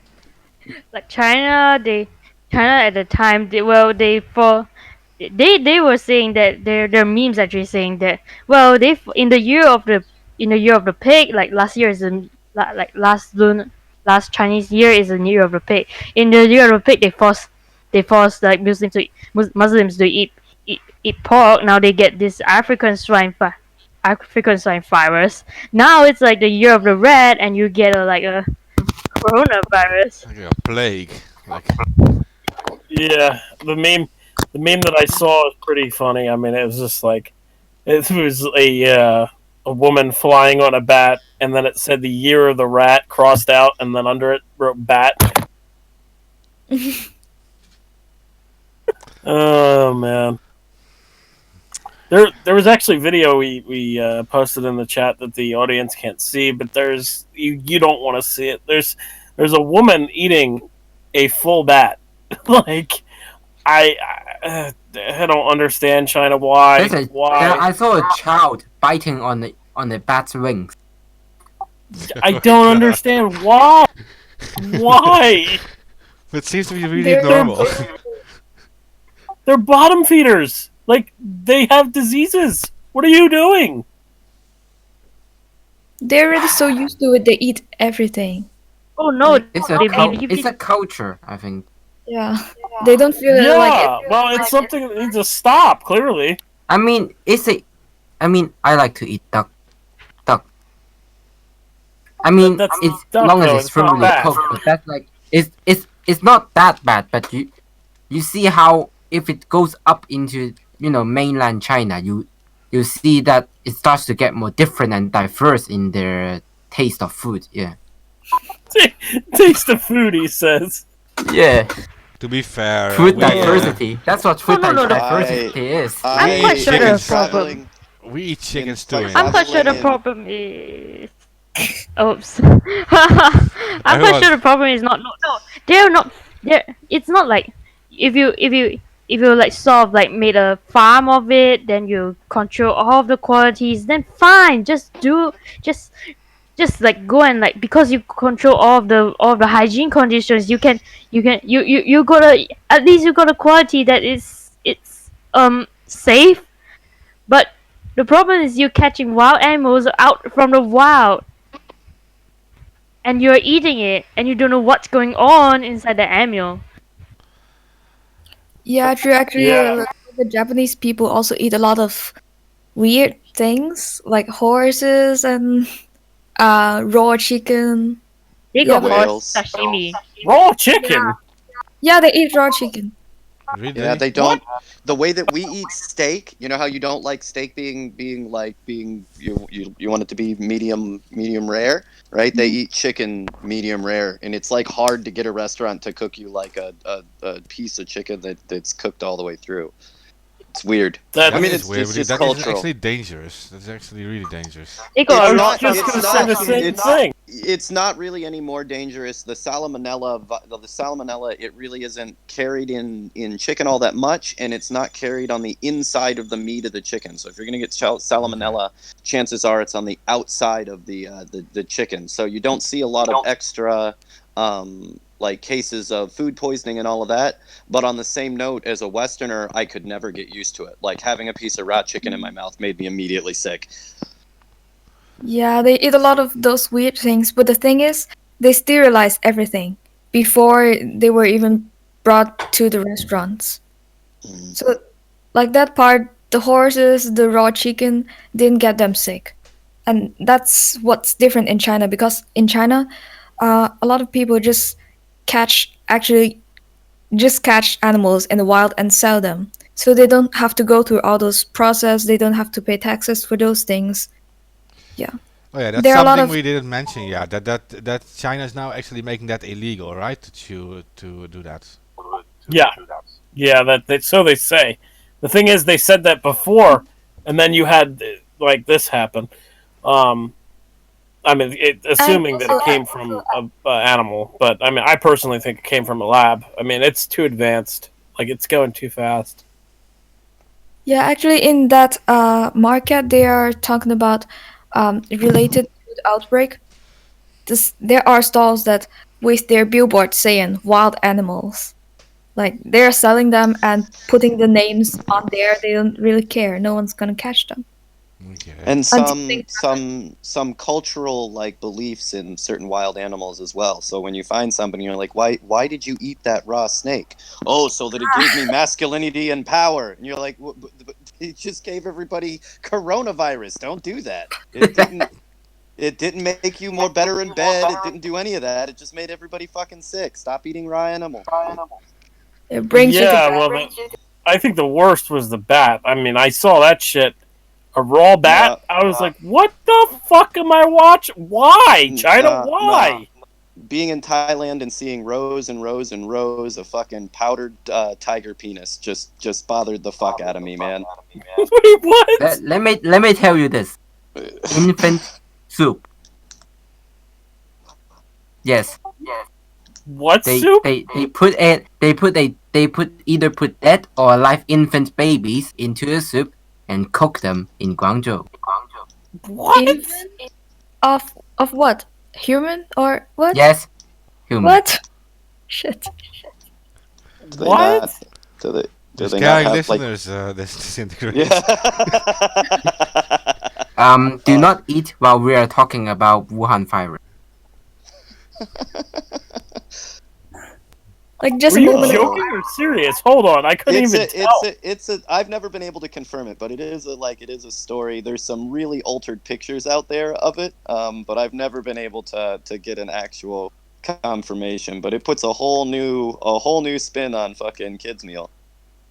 Kids meal. Oh shit. Oh my god. Kids soup. Ugh. Why? But it is a rumor. It is a rumor. Okay, just a moment ago, I was thinking about uh that one dish called what? It is actually a monkey's brain. Yeah, They eat that Malaysia in was big. You could still get monkey's brain in Malaysia when I was there. And yeah, it's pretty fucking bad, guys. So they have this like hole in the middle of the table, and they put the monkey's head through the because you're supposed to eat it like partially alive. The monkey's head through the table, and he's like freaking out and thrashing around. And then they give everybody these little tiny hammers, and they pretty much beat this monkey to death. And then you crack the skull open, and they eat the brains out of it. A couple of cases of some uh, brain viruses, like mad cows. Goodness, not pariahs. God, I forget what the name of the protein is. Um, but yeah, there's been a couple of diseases that Sorry. have Did we passed. tell our audience not to eat when listening to our show? I too think late. that it really should be outlawed, but it's still pretty common, and it's in the like high end restaurant. So it's expensive to do, but a lot of the restaurants still do it. Monkey brains,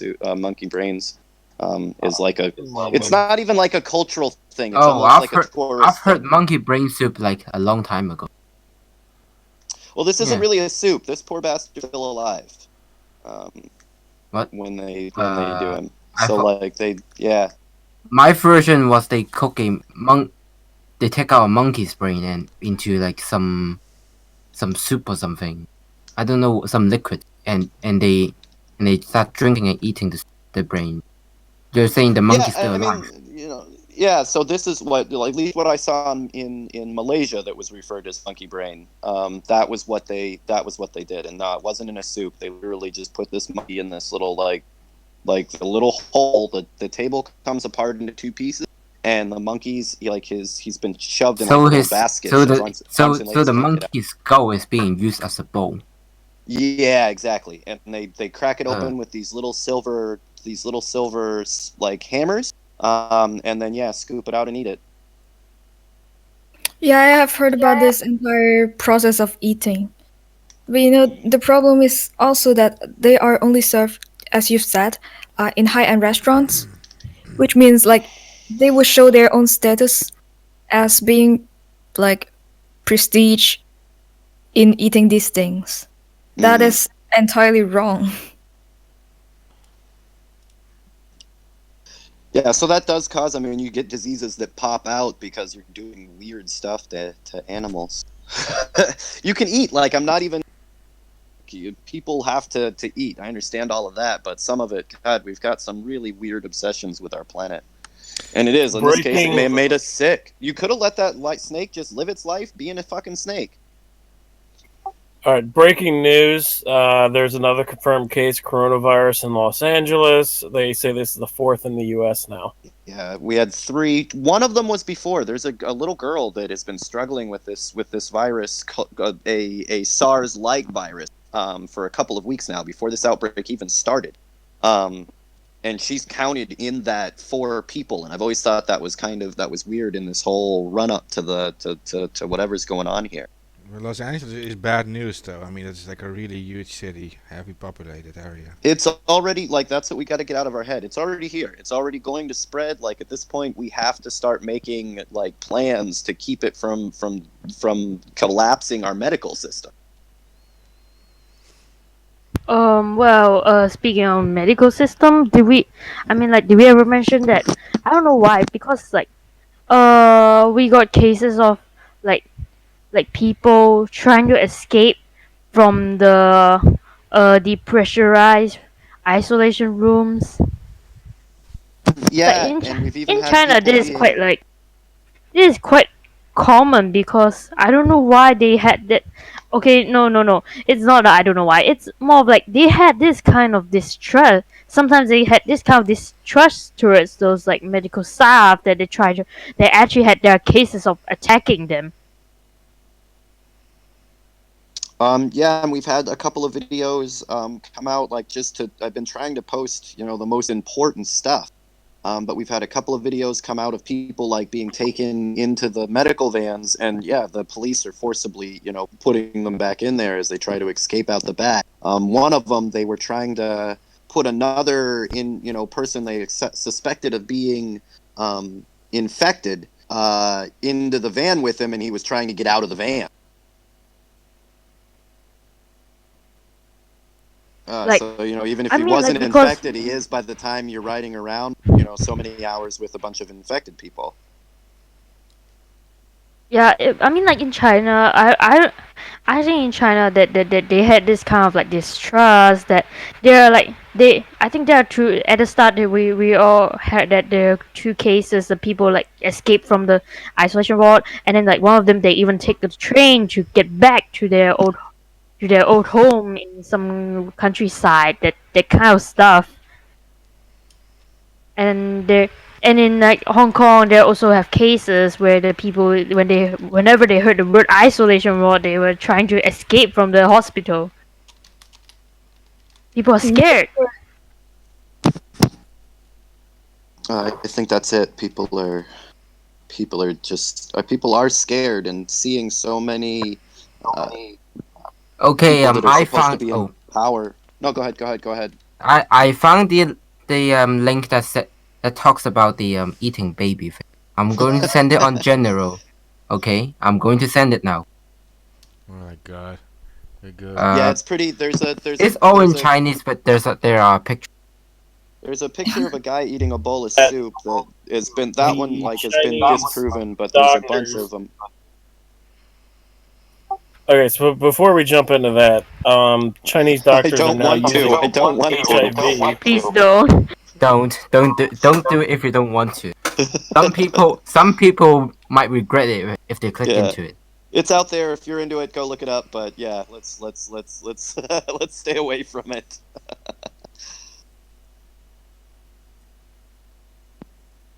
Oh my god. Jesus reading it. Christ, that's crazy. Yeah, like I said, the Chinese medics are now using HIV medicine to combat the virus. Does that have any effect? I mean, I don't. It's a different virus, different class of virus.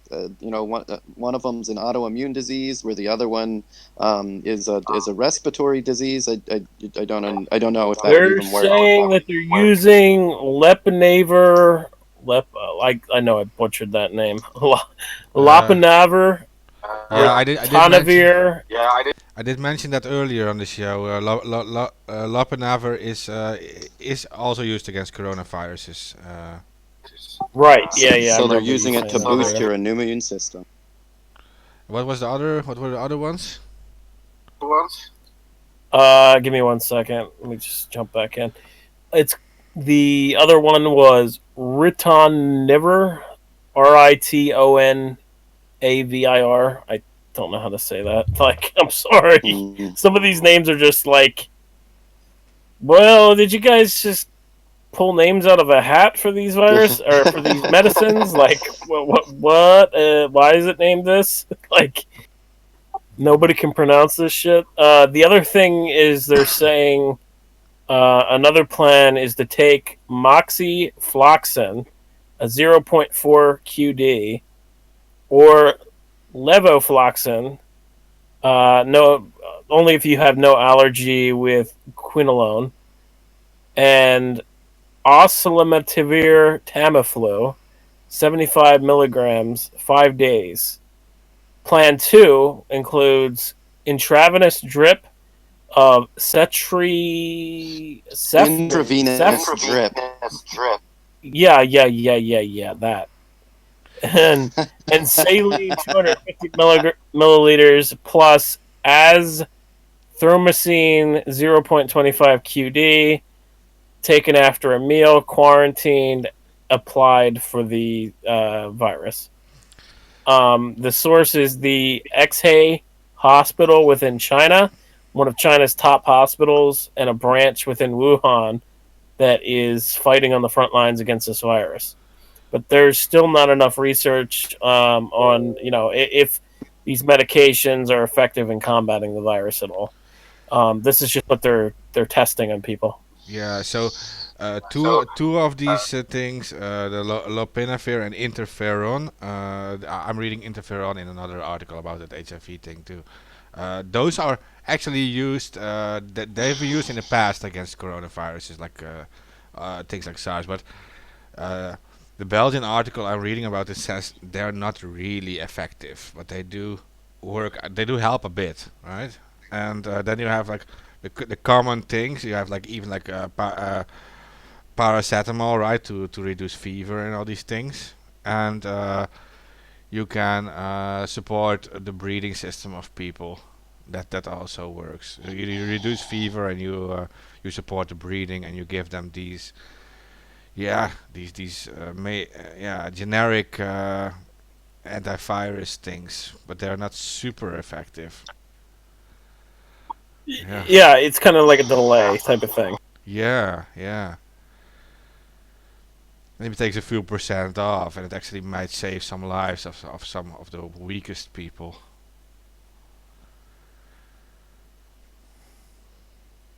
Yeah.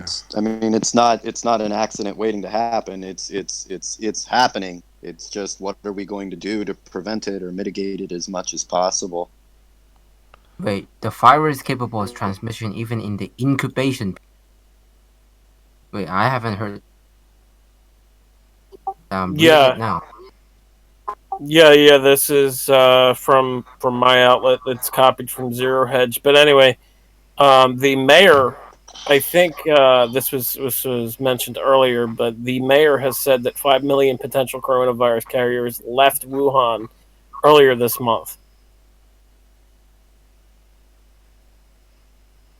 Hmm. Yeah, very Okay, but I mean, go ahead. it's very dangerous. Just I was discussing with a friend like a few months ago or something about. So if how would it be for a virus or bacteria to be effective? And he says it's for it to have a long incubation period so that the virus would have Yeah. traveled abroad before the incubation period ends and it starts spreading. But now you're saying Right. it's capable of transmission even during incubation. That's Yeah, something so else. you can. That's what the. Then that's kind of what they said that you can be asymptomatic. You can really not show any signs on the outside of being sick yet, and still be passing the disease on to other people. And I Right. mean, Yeah. That's why I think. I was just going to say that's why I think that this isn't a natural virus from an animal. I think this is out of a lab because there's too much here. Typical coronaviruses they don't have the incubation period like that. From what I've looked into, I could be wrong, but I've been looking into it. I haven't found it like that.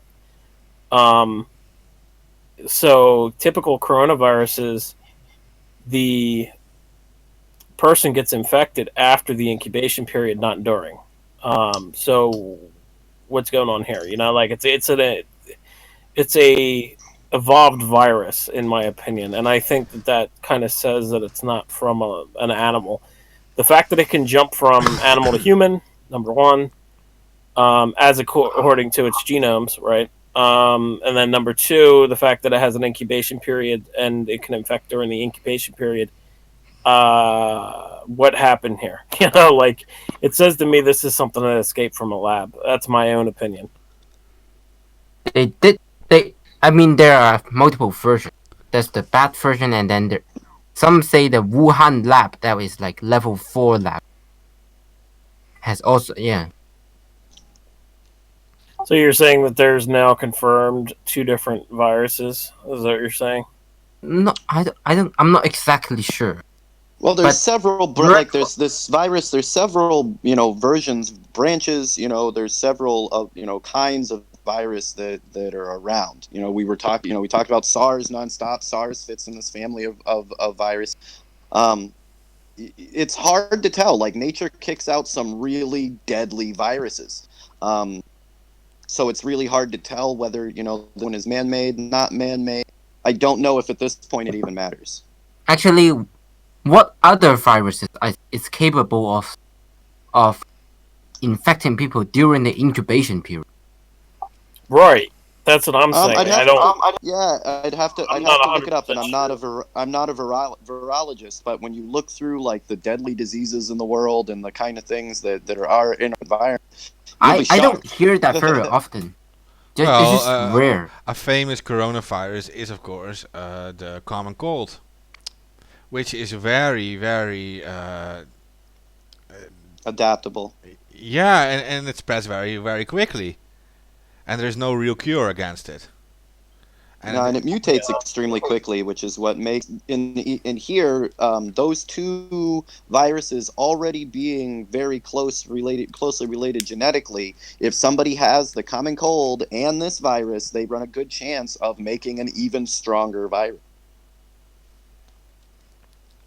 Oh yeah, that causes the mutations. Yeah, yeah. Yeah, but I mean, like if you're talking about incubation periods and stuff, yeah, the common cold can do that too. I mean, the common cold can do these things. It's not a the common cold is not a virus you Yeah. die Oh yeah. from, but it spreads so easily.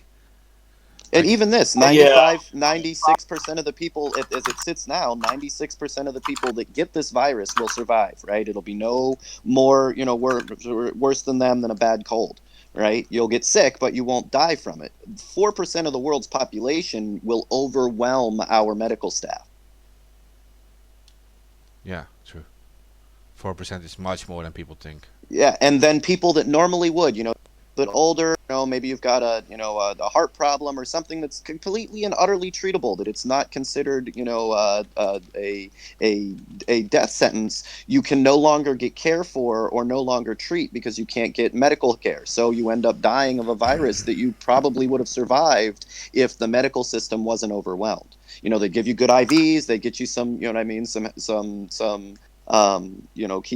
electrolytes and all that shit up, and most likely you'd survive. But because you can't get to a doctor, you can't get any medical care, your chances of not surviving a survivable disease go way up. And that's what we really run the chance of doing here.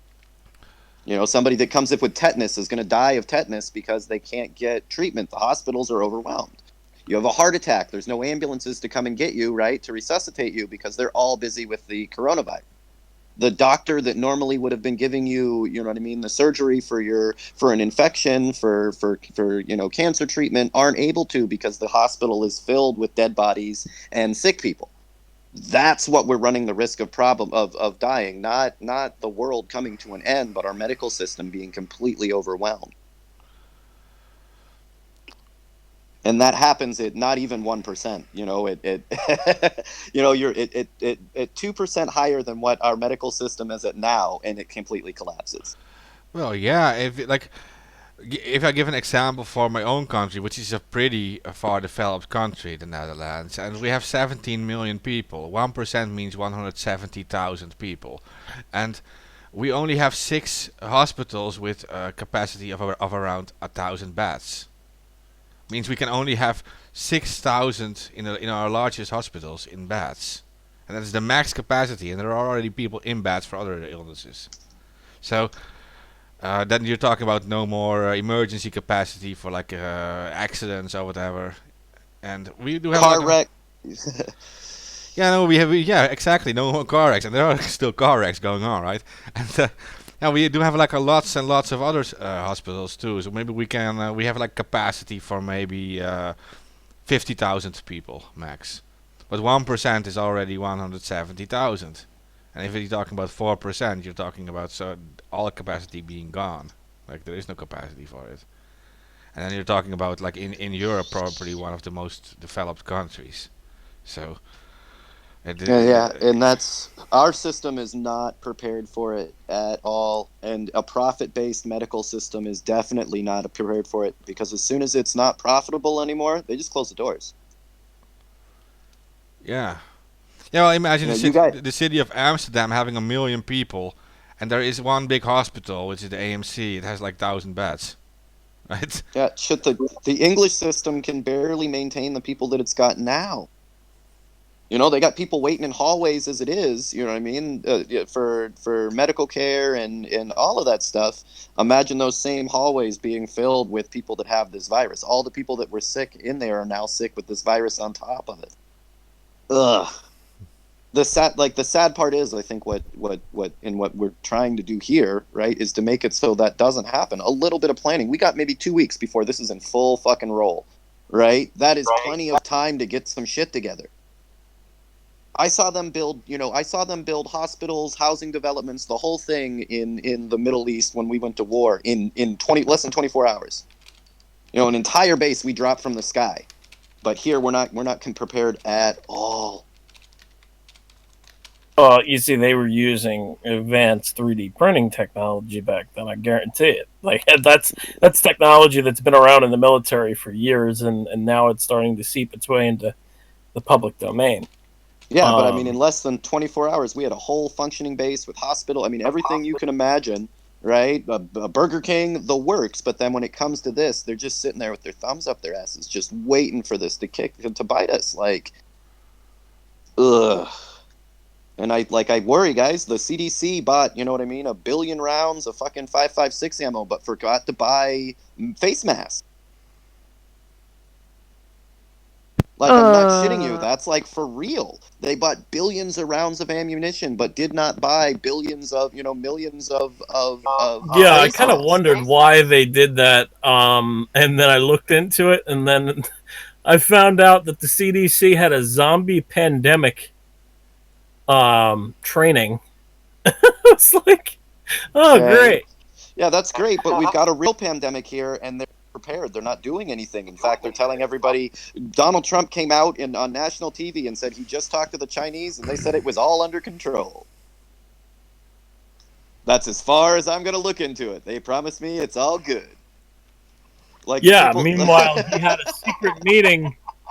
Meanwhile, he had a secret meeting with senators, and they told him that it was airborne. It was like, oh, so you're Now not going to tell remember, the these are American the people? same these are the same leadership that when the world was saying that the Boeing planes can fall out of the sky, right? Went on national TV after taking a phone call from Boeing and assured the American public that it was safe to fly on planes that we now know for no reason will fall out of the fucking sky. They're not even sure if these things will ever fly again because there's so many fucking problems with them. But the president of the United States went out on national TV after talking to the CEO of Boeing and told you it was all good.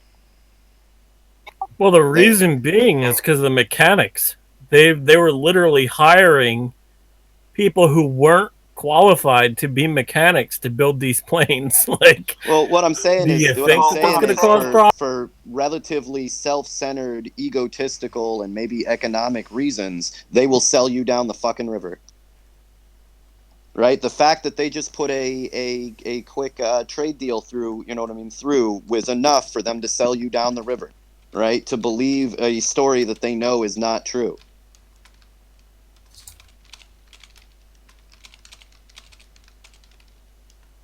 But I have a hard time trusting people that constantly lie to my faces about really important shit. I could have been on one of those planes. And then I'm supposed to trust you. Yeah, yeah, the water in Flint is perfectly safe to drink. Good. See, Obama's drinking it. You can too. wow. Speaking of water safety, yeah. So basically, I was reminded quite a lot because about because they were already because before the protest, like the Hong Kong protest started, there were a lot of case, a lot of um this dissatisfied voice going on. Like there's one case about like in a pipe, like you know the public housing, the new public housing, their pipelines are actually they're let inside the pipes. mm. So it's like out of the, so it's right, it's not within the, it's it's not within the safety, it's not safety. So people, and then people were calling it to change their pipes and to change the pipes whatever, and then the blah blah blah, and then there was this health, like this head of health department come out and saying, drinking this thing and say, yeah, it's fine, it's good.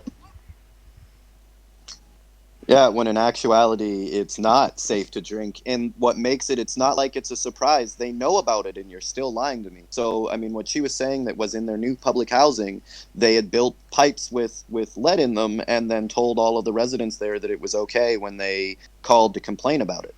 You know, when their kids are sick, when they, you know, when your hair's falling out in the bathtub. Yeah, that kind of stuff. And when quite a bit before you mentioned, I think mentioned about the hospital systems not being ready for epidemics, right? For the epidemic. Because there's one thing, like because in Hong Kong their A&E service is not, it's they're all like, unless you are getting hospitalized, all of the like consultation they charge like 100 Hong Kong dollars like for everything. So they were actually quite, it's actually quite like their, like the medical system actually a bit can, prior to this outbreak it already start not it's already quite like like Overloaded. yeah, overloaded. The whole system was already quite overloaded because like we, because it's like only a Hong Kong and China, it's only one a border away, it's only a land border away, that there's this like in there's and there was this like a lot of Chinese, mainland Chinese coming to Hong Kong just to for a consultation in the public hospital. So it was quite, and they, not to mention that the cheap, like $100 is how many USD? How many US dollars is this? $100. Uh, $100? Hong Kong dollars, like Oh, I don't know what the into, conversion rate is. wait a minute. Uh, I could do it. okay, 12.87 no, US dollars. That's it. Just $12.87. Really? Yeah. For That's why consultation. Wait. I think that the price raise up because they Hmm? raise their prices. I mean, they raise their prices Yeah, for they the did. consultation. Yeah, they did last year, but it's, I if I didn't remember wrongly, it's around 180 Hong Kong dollars, which is like 23 US. For a consultation in a public hospital. Yeah, that's why it's like abused quite a lot. Like for the public hospitals, a lot of even Hong Kong citizens used to go there just for their flus because it's even cheaper than going to a clinic. Like a clinic would probably charge you double the new price for just flu. So it's already the public service health service is already quite overloaded, and you're adding to this epidemic. I tell you, those like the medicals, like you will see. It's not only in Wuhan. It's like in Hong Kong. You will also see ward beds inside the corridor of the hospital Yeah. because of that number of people going there just for any kind of disease they probably having. And I don't think people realize how stretched, like worldwide, our medical systems are. They're not particularly efficient. The profit involved in it, you know, probably causes a lot of those problems. But yeah, I don't think people realize that how close we are to collapse sometimes. Every once in a while, they'll have a case where like a bunch of people do get the common cold real bad in one little town, and it shuts down, you know, just the common cold shuts down their medical system.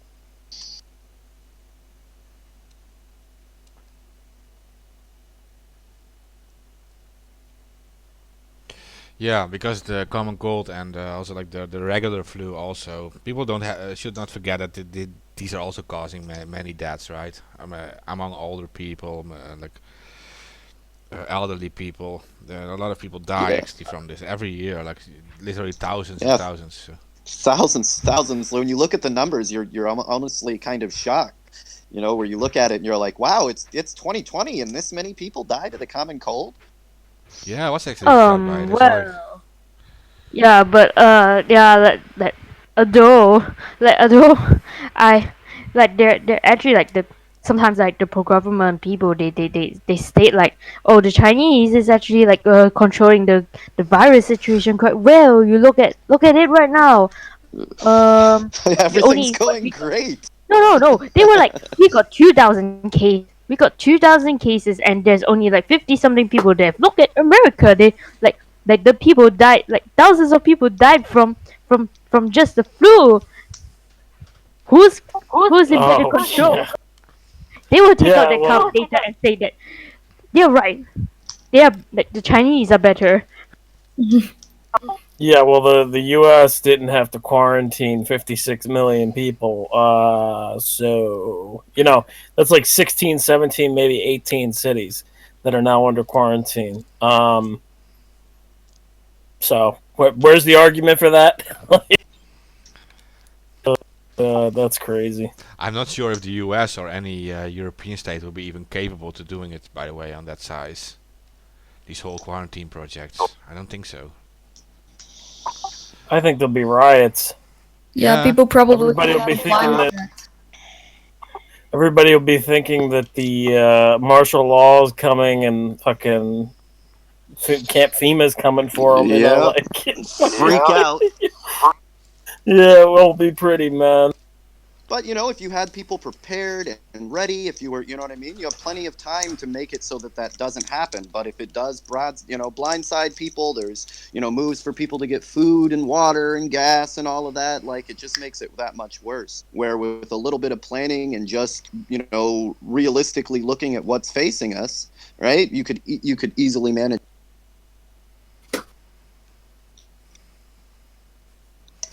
Yeah. The WHO's only really getting in. A little bit now, and it's already too late. You guys know that these FEMA camps might come in handy right now in the future. It's what you'd think, but if we step back and look at the times when the U.S. government has employed those, we can look at the kids in camps right now. Like, look at our immigration FEMA camps. Right, our immigration camps are not a good place. They're a nightmare. And those same people are the ones that are going to handle our FEMA camps. They can't handle the sick people that are in them now.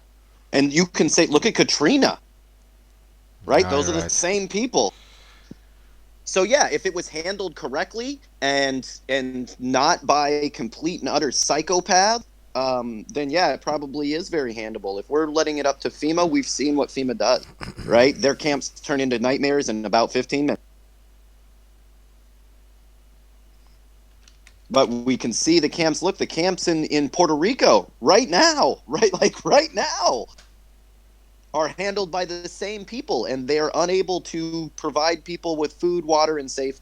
Which it's 2020. You've been doing this 500 years, and you cannot figure out how to get people food, water, and safety.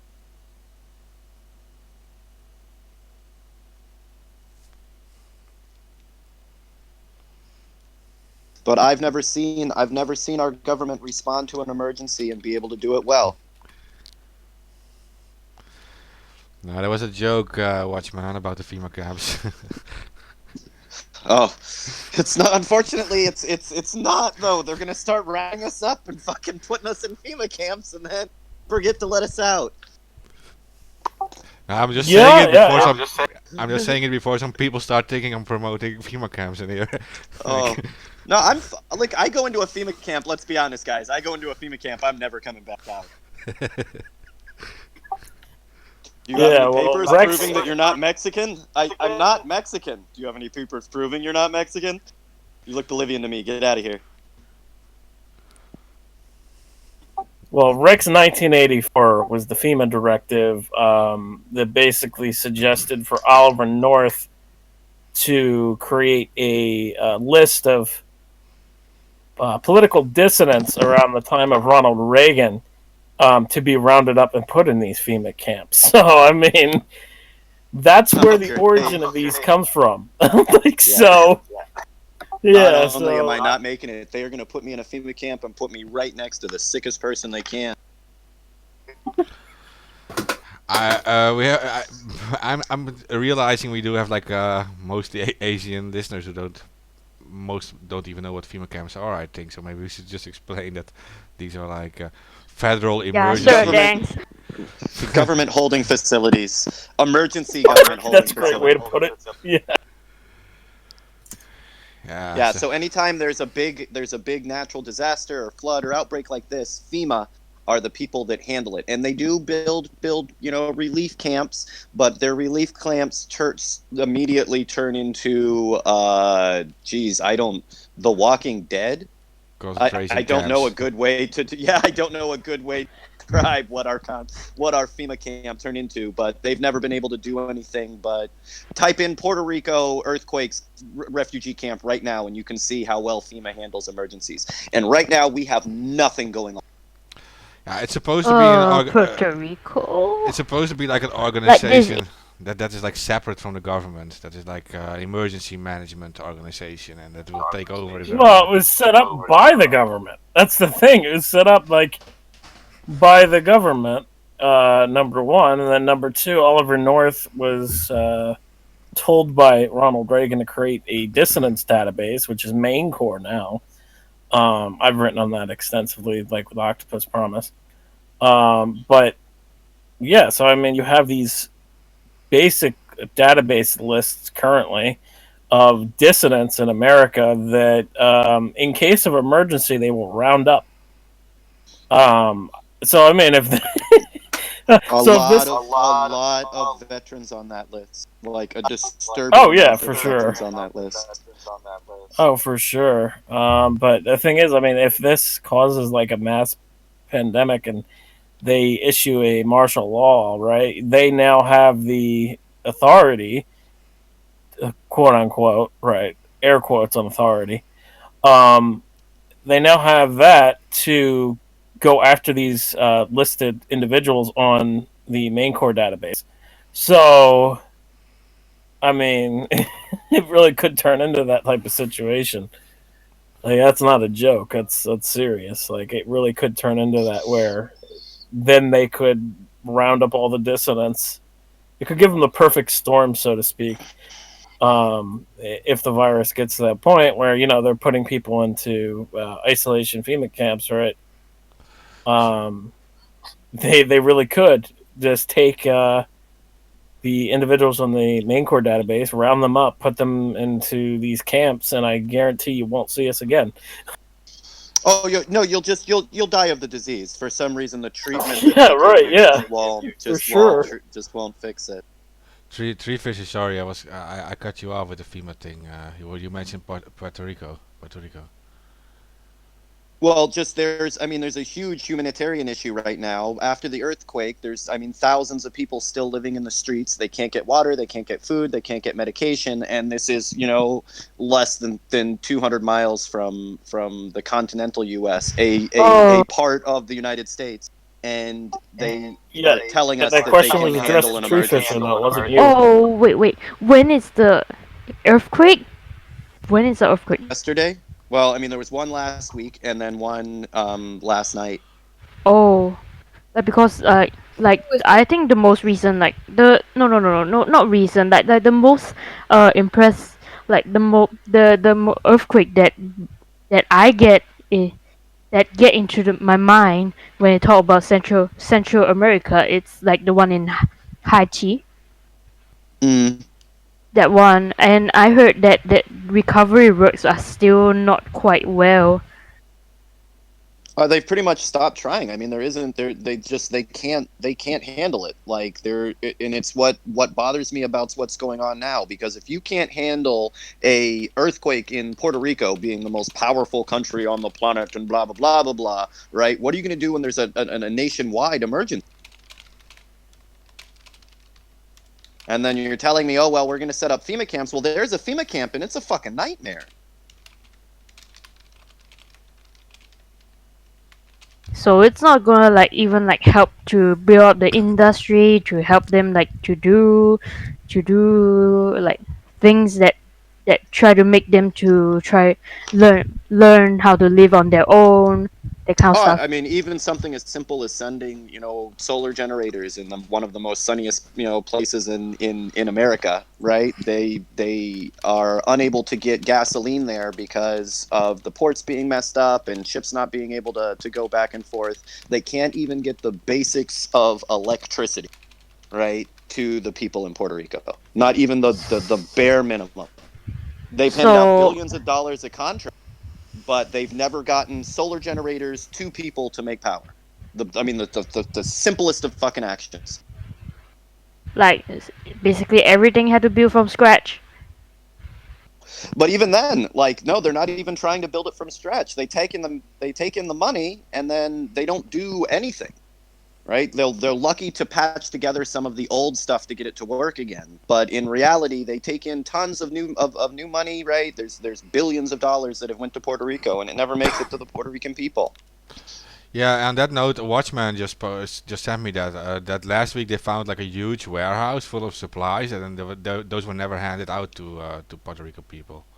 We've reported on that very house on this show for almost 2 years now. Yeah, and the government has fired the Iceland's top emergency management official, and some of the aid has been Which there doesn't, I mean, there wasn't. since That's the deal. They're 2017. gonna yeah. When this emergency happens, whatever emergency happens, right? They're gonna go and they're going to send out huge amounts of water bottles, right? Which don't help anyone, and we don't have the manpower to distribute. Right, so they get these giant contracts for water bottles, and then they just sit in the warehouse. And after they sit for about 2 weeks, right, you can't drink them because they're poisoned with the plastic in the water. And they do it over and over and over again, and spend billions of dollars doing it. And rather than set up one big water from air system in an emergency area, they will send tons of water bottles that never get to the and make bank all of it off of it, because they send the water bottles, they got to get the ship to do it, they send tons of them on there, they make so much money when they could send one water from air system and get everybody clean drinkable water on site. They will send tons of generators, gas generators, and then not be able to distribute the gas to anybody. You can't it doesn't work. The system stops immediately. The ships can't travel when there's a hurricane, right? To fix that, they just have to set up solar generators. That's all they have to do. And they will never figure that out. It's fucking 2020, and they cannot figure how to use the power of the sun here in our area. Supposedly, the most brilliant people in the world cannot figure out how to use the fucking power of the sun. You can't go outside in Puerto Rico without getting second degree burns, actual burns. There's so much energy coming off the sun, it will burn your skin. And they will leave thousands of people struggling in fucking mud because it's raining as well, rather than bring technology to the people. Not to jump off of Puerto Rico, but this is big news. There's a report I just sent in the chat. It says the study found that the reproduction number R0 of the nCoV Wuhan virus is estimated to be at, it was earlier estimated at 3.30, and now it's at 5.47. And that's really bad. That's like, Wait a that's minute. I pandemic just level, heard guys. SARS is about points. That's pandemic level. Yeah, that's crazy. And now you got a 5 point something. 5.47. Oh my god. Jesus. Again, prior planning prevents piss poor performance.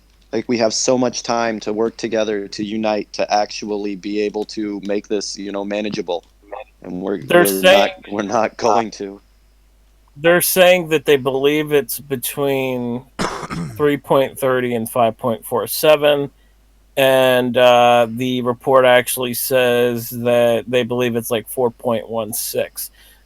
So regardless, I mean, that's fucking nuts.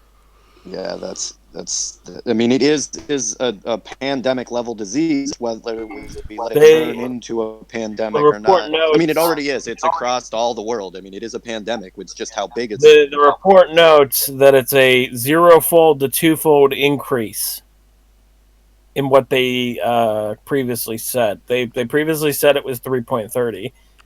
That was the report that was going around. Now they're saying that it's between 3.30 and 5.47, and they're saying that it's in between at 4.16. Yeah, so does this mean it is changed or mutated or whatever, or they just made the wrong calculations at the start? Good question. I have no idea if they are saying that it mutated. It doesn't say that it mutated. China's saying it mutated. China was saying that the virus is getting to a strengthened level where they can't contain it, like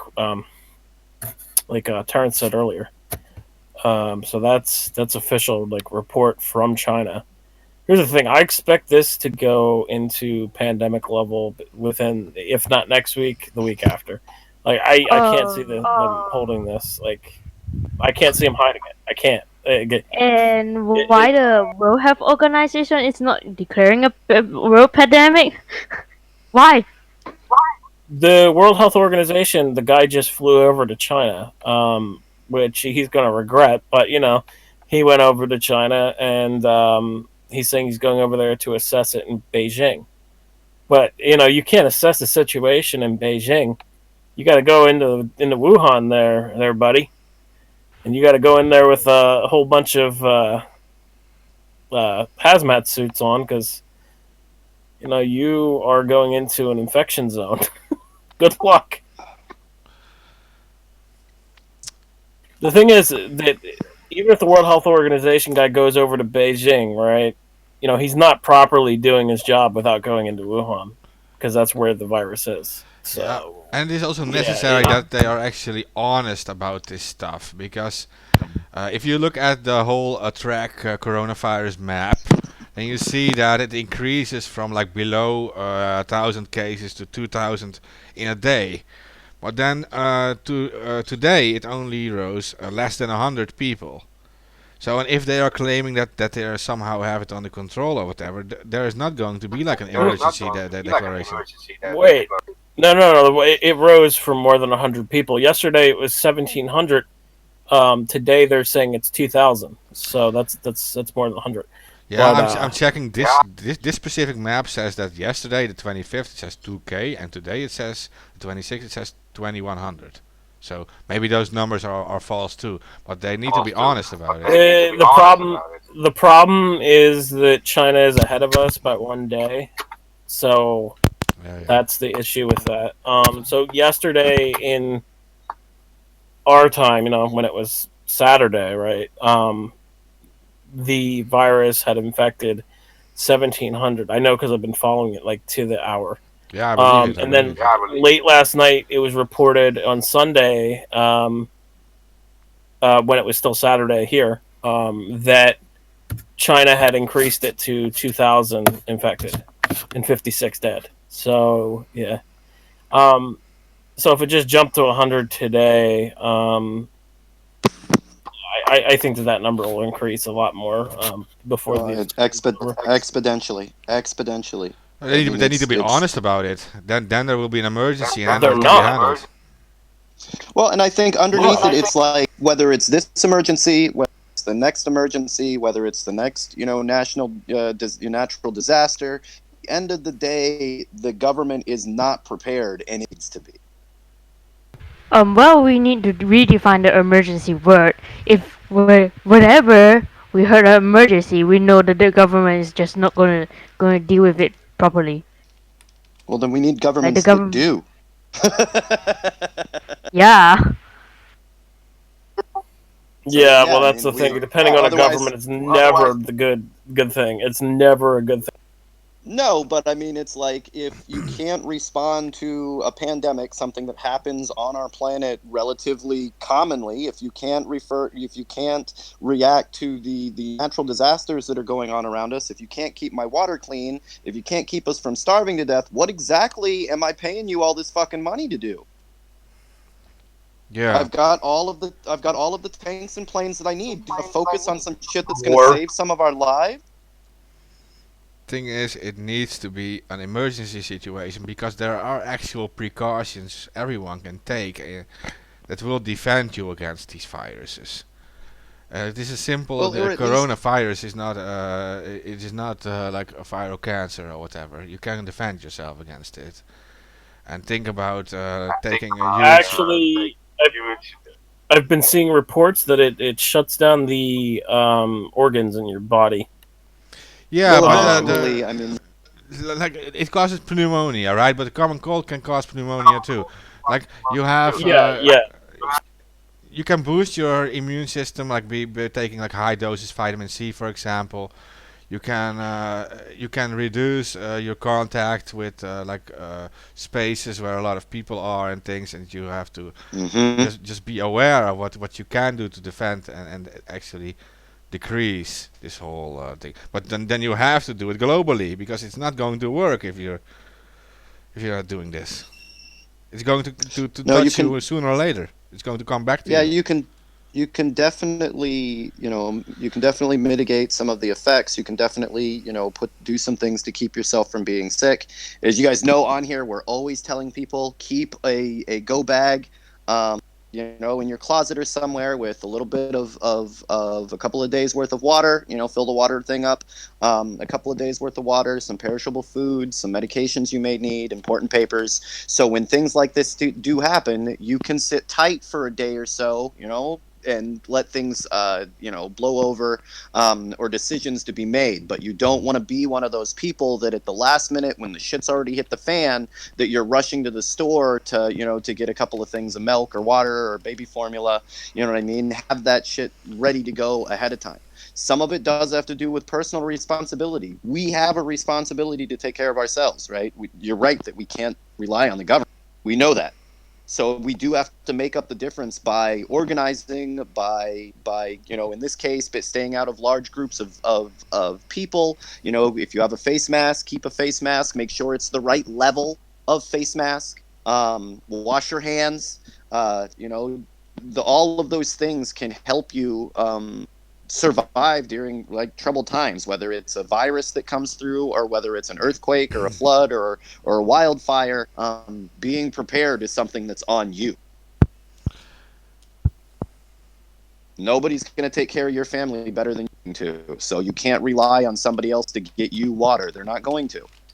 And the water they give you is a good chance it's going to be poisoned, right? Like they're just like don't even worry about it.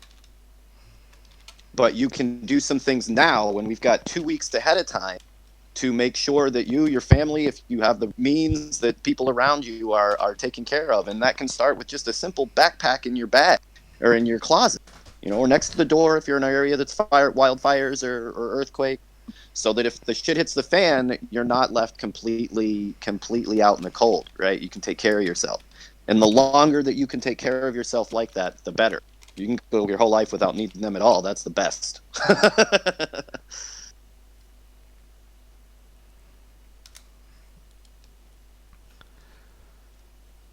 Yeah.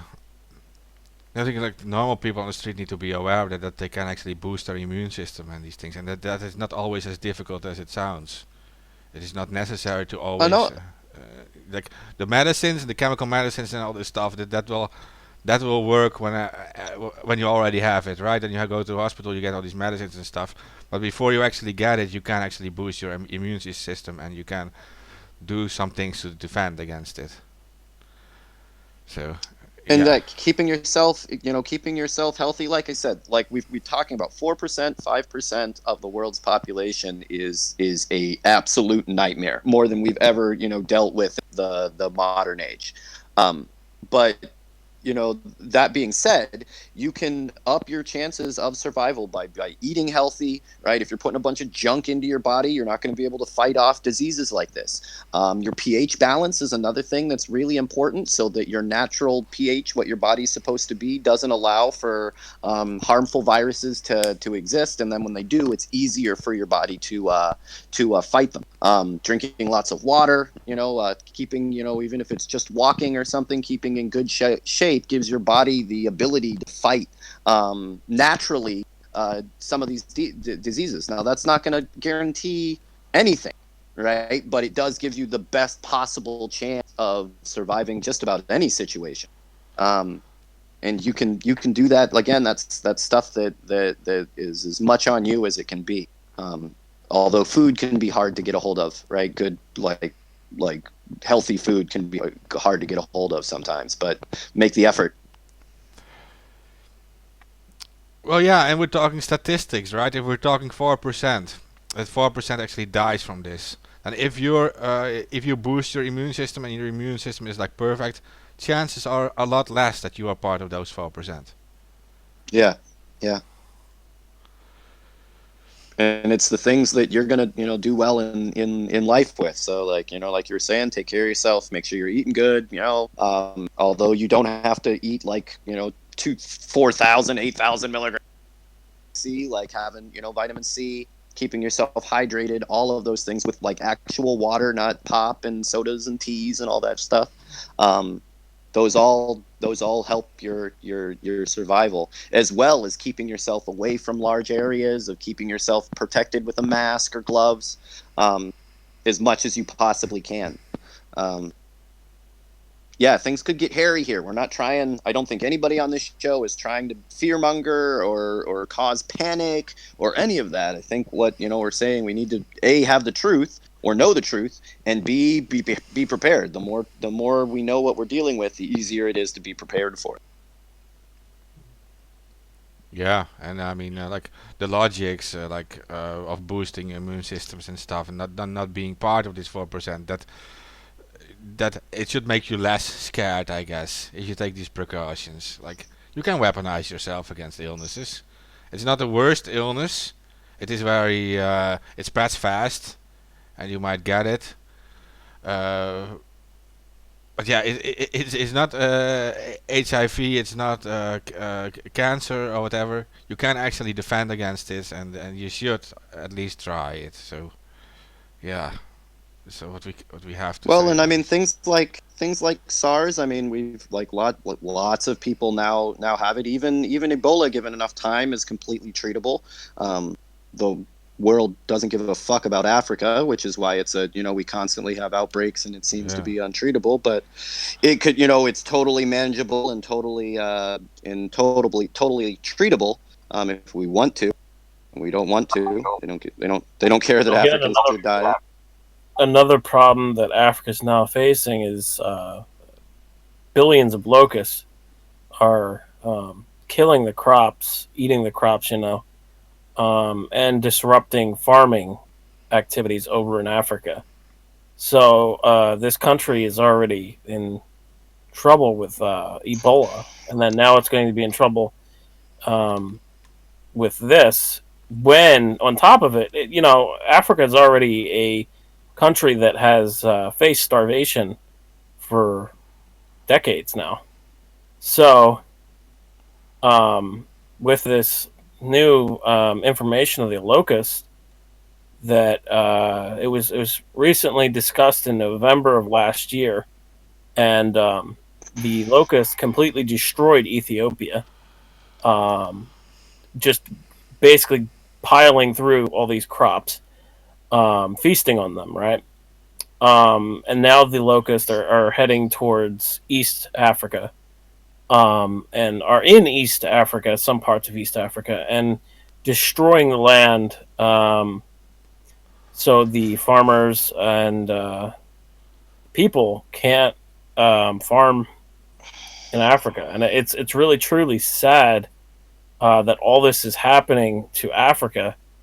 Because we can't do anything about it. Like the billions of locusts, it'll cost. The UN said it would cost million to take care of this situation.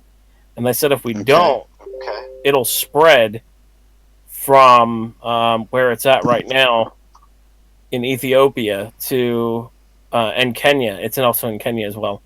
And it'll spread from Ethiopia, Kenya, etc., right, to other countries within Africa. So Okay, it's a so real problem. rather than spend $1 trillion next year, right, just making rich fuckers rich, right? We take that money and we build, right, with the WHO, everybody can fucking get involved, right? And we build just really hydroponic farms in big, the industrial sites that they've just let open, and we just start growing food in there, right, and protect our food distribution system from the locusts. Are they going to do that?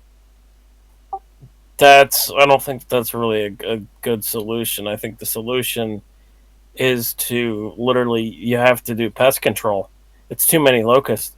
Oh, they're going to run through. They They're lay locusts. eggs. They're going to run through. They're locusts. Well, that's the thing. They're saying that they can travel 95 miles within one day, and that they can eat 35,000 um, 35,000 weight worth of food for people. So basically saying that 35,000 people a day are at threat from these locusts. Yeah, I mean, we definitely, the U.S. alone creates enough food to feed the world 3 times over, right? 3 times over. So, I mean, it really wouldn't matter if you lived in an actual society, right, that the locust, that is a natural part of the environment, runs through Africa every once in a while. Because we got plenty of food. But we live in a world where we will act like, oh my goodness, this is happening to Africa, and there's just nothing we can do. There's plenty of you can do. There's nothing you're going to do. The problem, again, it's not. We don't know how to figure this out. It's that these locusts have to have pesticide sprayed on them, and some of these, and some of these. Listen to what you just said there. Yes, I know what I just said. Yeah, right? That's what I'm asking. Listen to what you just said there. Billions of them. Yeah, there are. There's like locusts happen. If your idea is to spray the rest of Africa with pesticides, that's fucking stupid. What are you going to do with all the dead locusts? I mean, you can give them to China. They'll eat them. Yeah. If you thought you were having problems with fucking growing food before, now that you've covered your entire land, right, in pesticides, are you going to grow food in said pesticide and eat said pesticide? That's the like. Here's the thing. There's no good solution for this. It's like the locusts themselves have to be taken care of. If they don't take care of the locusts, if they don't take care of the locusts, they will take over Africa. They will be all over Africa. No, locusts go. They do their thing. They eat from one side. All of that matter moves from one side of the countries to the other. This is a natural part of the world that we work. We're gonna have to quit growing our food like we're fucking cavemen. Here's the thing, though. Okay, here's the thing. Again, the locusts are. If I want to set up, if I call Rex Tillerson right now and want to set up $1 billion fucking weed farm, they can have it set up by the end of the week, completely contained in big fucking warehouses that they grow from seed to fucking production all at once. But if we have to go to Africa and grow actual food, the only way that we can do that is through Monsanto. I mean, nobody said anything about Monsanto. I mean, I don't think you want to spray pesticides over all of Africa. Where the fuck are you going to get that? The thing is, there's no solution for this that's going to work. I just gave you like they have to kill the locusts. No, they don't. You have to understand that the locust is a major problem for Africa, and there hasn't been a locust outbreak like this since 75 years. This is a major problem. And they have the several locusts that we have. They are only active every 7 or 14 years. But yeah, this totally happens, and there's going to be other animals, and there's going to be pesticides. The bananas, like all over the world, have got a current disease on them that's spread because we all pretty much only use one kind of banana. The fact is, if you plan on growing food the exact same way that we grew it in fucking ancient Europe, the exact same way that we've been growing it for this short amount of time, that's not going to work. There's smarter ways to do business. And nah, I'm not down with spraying our entire world in fucking chemicals and then walking away like that's going to fix the problem. It's going to cause more problem. But like I said there, if I want to start a weed farm, right, I can do that, but I can have that shit set up by the end of the month and producing stuff like producing, a crop. But if I want to do with tomatoes, the only way I can deal with this problem is by spraying it with food. One of the problems is we've turned Africa into the natural environment that it used to be, and we've put a bunch of corn in there, we put a bunch of wheat in there that isn't part of the environment.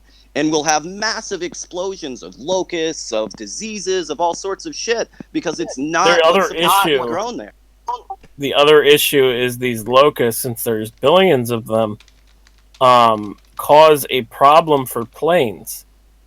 There was a plane recently, earlier this month, it was an Ethiopian plane that was grounded because the locust flew into the plane's engine and flew into the plane's windshield, and the pilots could not see, and they had to land the plane. Oh, that's unfortunate, but yeah, they're going to have to do that. We're going to have to work with our environment. It is not our job to exterminate everything that makes us uncomfortable. Locusts are no. Our locusts.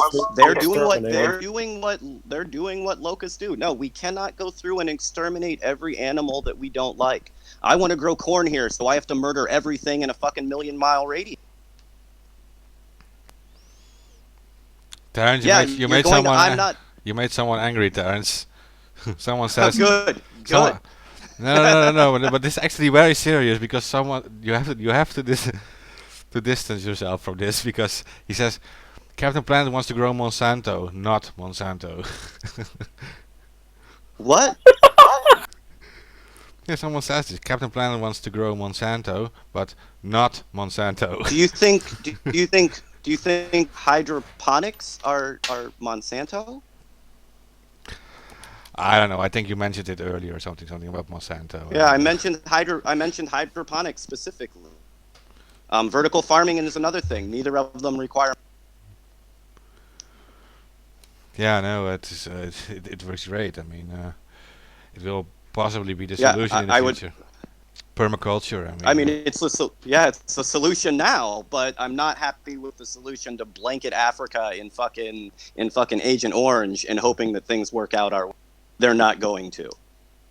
What are you going to do with all the waterways that fucking chemical is going to go? You're going to fly over in helicopters and spray all of Africa with pesticides? You're going to give every African that takes a breath that day cancer?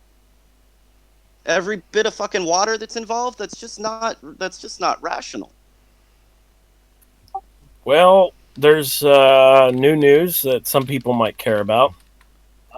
Some people might not, but Kobe Bryant just died in a helicopter crash, apparently. Is that the plane? Is that the crash that's outside of Los Angeles right now? No survivors. Calabasas, I just went right by it, man. Yeah, it is. Kobe Bryant died Sunday in a helicopter crash in Calabasas, California. No. Wow. We're fucked, guys. It's over. That was the final sign, man. That was it. I'm packing up. Later. I'm heading to the mountains. We are fucked. That was it.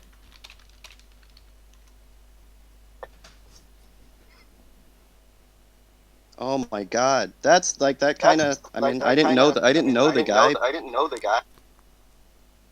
Yeah, it's still crazy though. That's nuts. Wow. That was completely unexpected. I guess we need to officially welcome everyone to the year 2020. This is not going well, everyone. Oh, but it's true. Actually, we should, right, Smiler? I mean, it's still the new year, so yeah. Oh my god. He seemed like a good guy, man. It's just fuck, and Weinstein's just wandering around. It's soon. It's like 5 o'clock at night in the Asian territory, so we'll probably have to wrap the show up. But I should mention that we have Japanese guests coming on soon, talking about issues like Fukushima. Don't really have like a date set yet, I think, and nothing confirmed, but they're coming on soon. Not yet. Yeah, we should be expecting 2 guests together. Okay. Well, it would be great. I mean, like that's something that's not talked about enough. The Fukushima thing. It's under cover up, yeah, for sure. Like, Yeah, and it should be top on our list of things, Yeah. that should be being discussed. Yeah, Yeah, the we have radiation to. from that.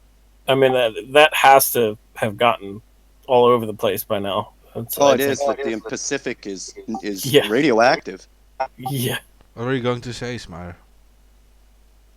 No, I'm just gonna say but we have too much news for this year. It's like a year worth of news all in 1 month. Hard to catch up with everything already. Well, Oh, it's already been last year too, but I mean, this year has been one even thing what's after. going on just now. 1 month. You'll talk to people and you'll be like, "My God, it's only been 2 weeks." You know what I Yeah. mean? Like it seems like it has been. Yeah, it does. It seems like it's been a full year. When you talk about things that went on 6 months ago, it seems like years ago. Yeah. Yeah, and this year started not for a month yet. Well, when you're talking about the Central America, I was thinking of the Venezuela that those like people escaping from fire. Venezuela. Yeah. It's There's a chaos. lot of shit going on in our world, and I think we really should officially welcome everyone to 2020. Prepare for worse, hope for the best. Can we can we have a do-over? Can we get a mulligan maybe?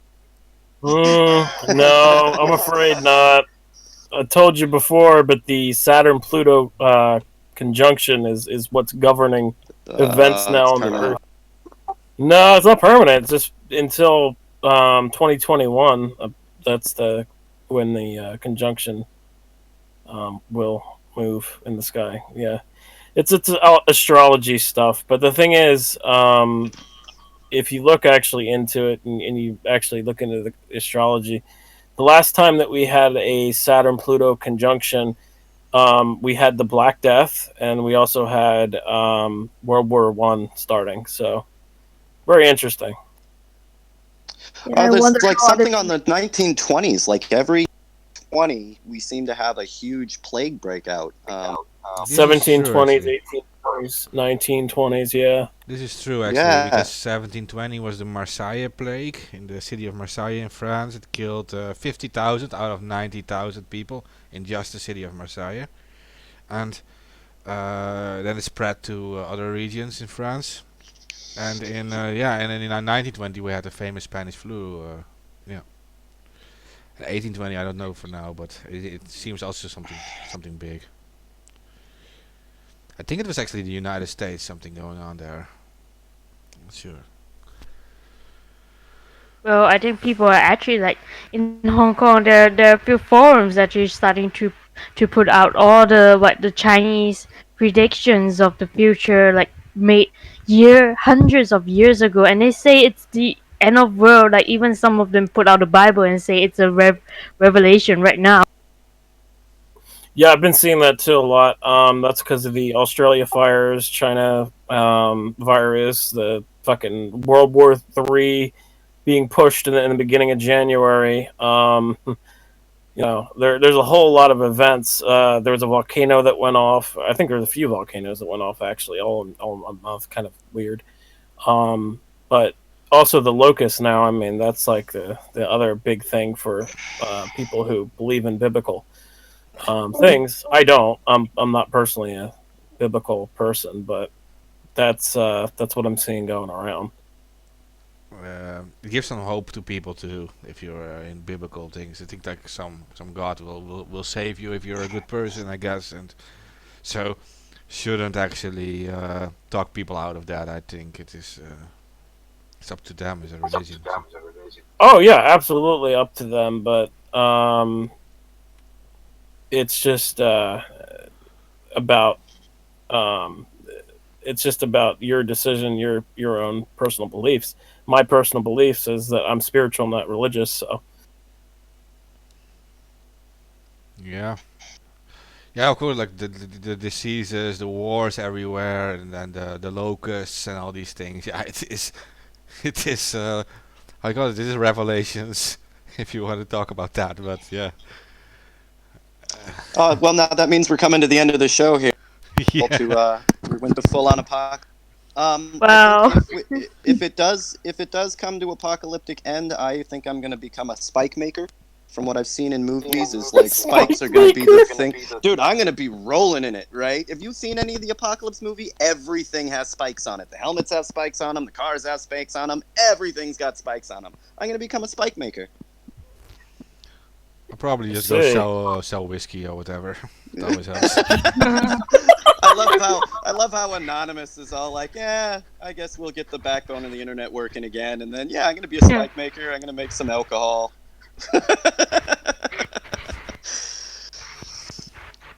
No stress. Yeah, I gotta actually take off. Got some family stuff to go. You guys know I'm a single dad, so I got to do the dad thing. We will keep everybody as informed as we possibly can. I'll apologize. Sometimes information comes out extremely quickly. If we post something and it turns out to be, not true or the information is wrong, stay with us. We will post, right away that, this was wrong or it's fake or whatever it was, and we can stay focused on getting real, true, and helpful information out to people. But other than that, I'm out, guys. Well, yeah. Sure. I, I mean, like, even though it's a revelation right now, I guess, because I'm sort of the person who would believe that the death is a new beginning. So we'll go for it as a as a new ourselves, as being a new person. Oh, okay. Arizona just reported a case of the coronavirus. oh my god. So it's all over Yeah, your this is country gonna. now. Oh yeah, yeah. I expect I'm gonna get it. Like, I'm not kidding. Like, I highly suspect I'm going to get it. Okay. Uh, But well, like you said, you can boost your immune system. There are ways for it. And yeah, well, you're gonna have to send me the list of that, and I'm gonna have to start ordering shit before fucking everybody else does. yeah, that's always a big risk. These panics cause these apocalyptic buying sprees. Yeah, yeah. I'm wondering how Bitcoin's gonna do.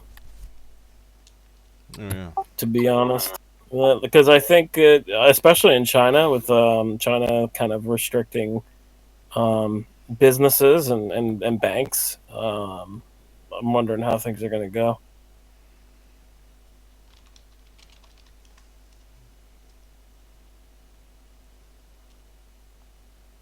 It is actually up today, 2.5% up, Bitcoin. Yeah, it's been the thing is like you don't see the big market movements on the weekends. You see them on weekdays. But anyway, we're getting way off topic now. I think we should just close this up. Um, Let me just double check. There's no more updates for the Wuhan virus before we close it up.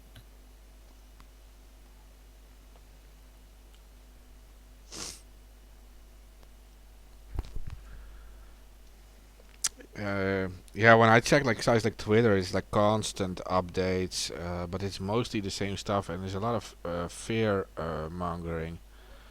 Now I get why this is important because you want people to prepare and stuff, but yeah, if I could recommend any listeners to do anything, it's actually give advice on how people can actually defend themselves against these things. There's a video. Okay, this is just going to be very shocking, and this is going to be very fear mongering. There's a video of a coronavirus victim shaking very violently yeah, everybody has to see this shit. That's crazy. Yeah, I think I saw that earlier today. But is it actually a patient of that? Because Yeah, they it didn't say is. anything in the video. It's not indicated. Just that in the caption, people like say that is a patient of the coronavirus.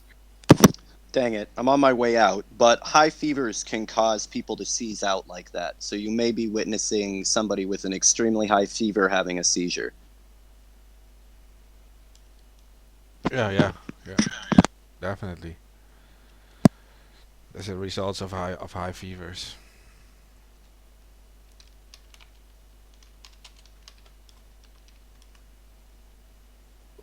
The protesters are planning to protest the public estate that they want to use for infected Wuhan coronavirus. Where are you talking about?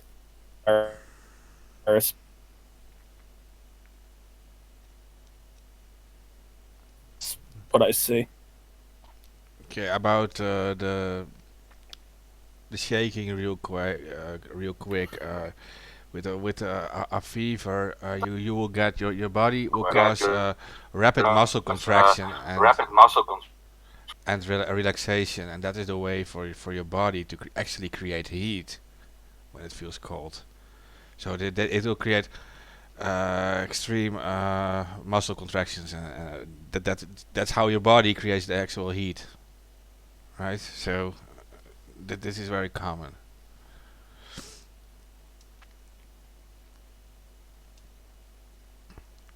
Credits to the Nicolaus Children's Hospital for that information.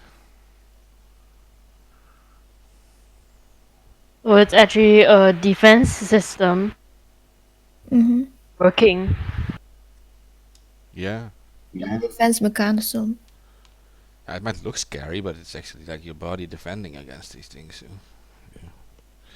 Like how I take like very hot showers when I'm having a fever. yeah. Yeah, Yeah, that well, I'm works. actually questioning is that whether that is actually a patient of the coronavirus, like this one in particular. Because we're having a lot of cases where they don't even were detected with the fever.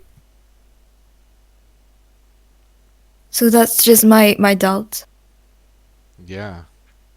Yeah, that's quite the worrying part because, like, well, the screening, like the airport screening, has somehow become sort of like from a like from a thing that actually works to separate out the people need to quarantine, and from something that just only like makes like to comfort people that the government is working on something to help stop this situation. Mhm. I have another quick update, and that is from 5 minutes ago, and that is that the first person in Ivory Coast in Africa is tested for the virus right now. They're worried he might be infected. Oh no. You mean is tested or confirmed? They do know it's a case of pneumonia, but they Hmm. think it might be the coronavirus. He's moved to a safe So it location. He traveled from Beijing to Abidjan, and he has the symptoms. And yeah, is it confirmed yet, or they are still testing? they're still testing, but it's 5 minutes ago, so I Okay. don't know. Okay. Okay. The last thing I want is to spread to places like Africa, Indonesia, all those areas. Yeah, Like extremely stretched thin of medical resources. yeah, that worries me too. Like, there's a problem that the 4% actually increases a lot due to that stuff. There's not enough supplies, not enough. Yeah,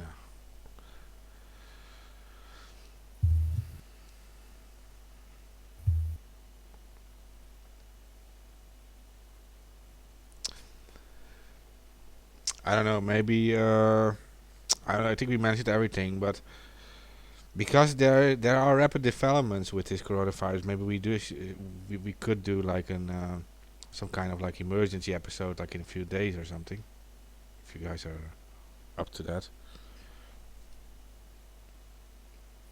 Yeah. I don't know. I've got a feeling that some stuff might happen surrounding this that's actually important to mention, like in a few days or whatever. Yeah, true. This week happens a lot for the virus. Yeah.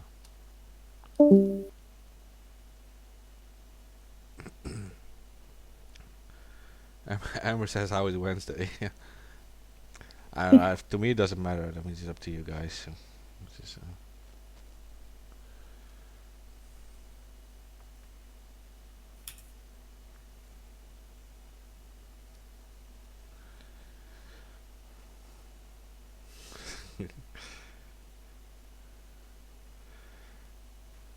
like, did we mention everything? So we wrap it up. Or, like,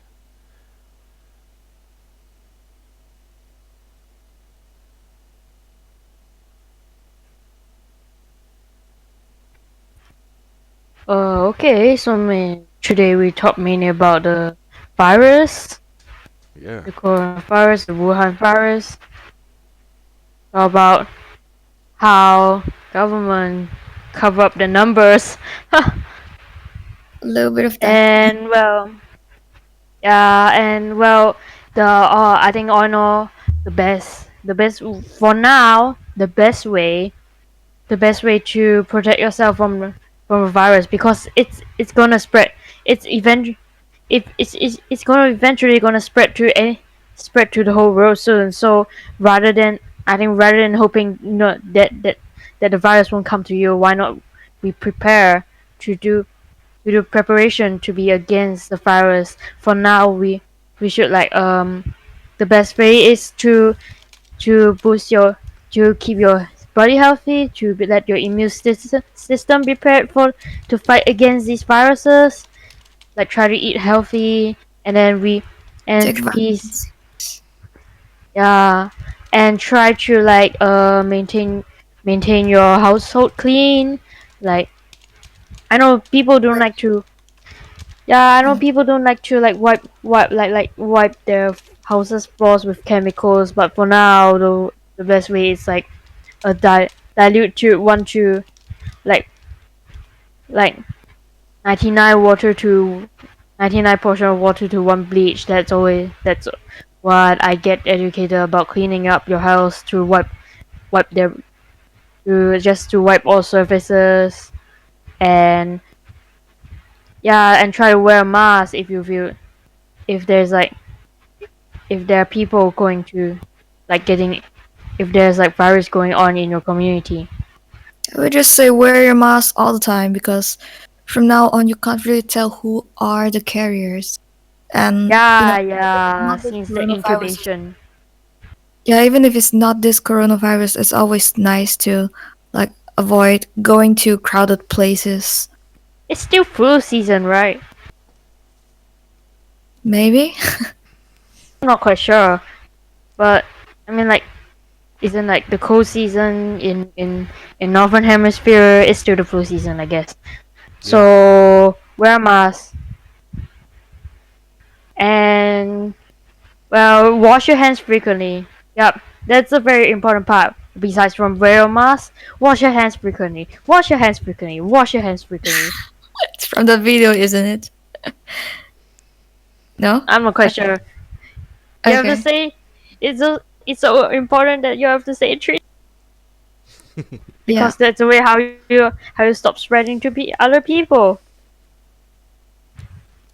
It's not only like because it's not only about you, it's about the community. You if you anyone in your community gets the disease, you're not gonna get you're hardly getting away from it. So stay safe.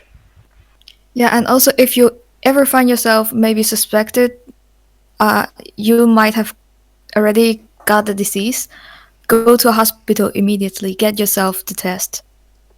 So to avoid spreading it even further.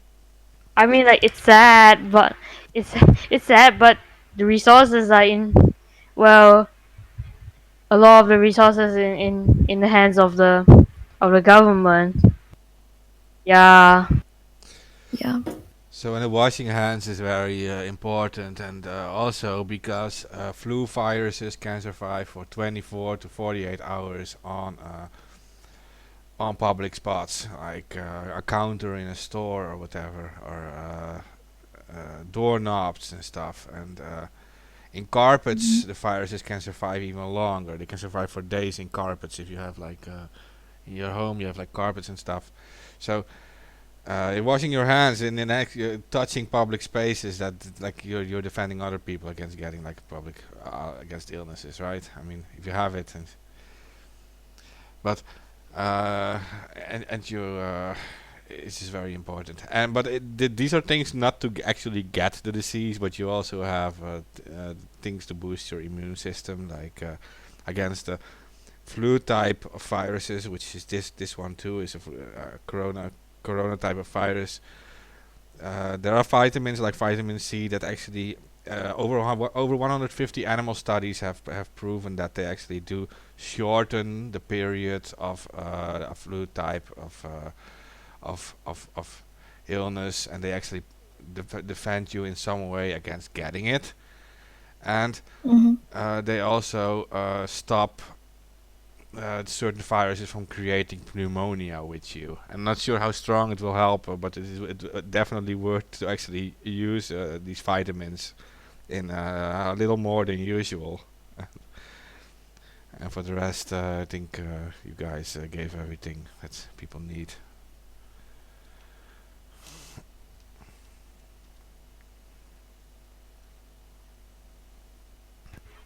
Yay. So stay safe, everyone. Thanks for listening. Is it the time to wrap up? Yeah. Yeah, it should be. Oh yeah, I want to say sharing is caring. Still, if you like living, This time sharing is scaring a little bit. yeah. Yeah. Thank you. Goodbye. Yes. Have a good night to some time zones.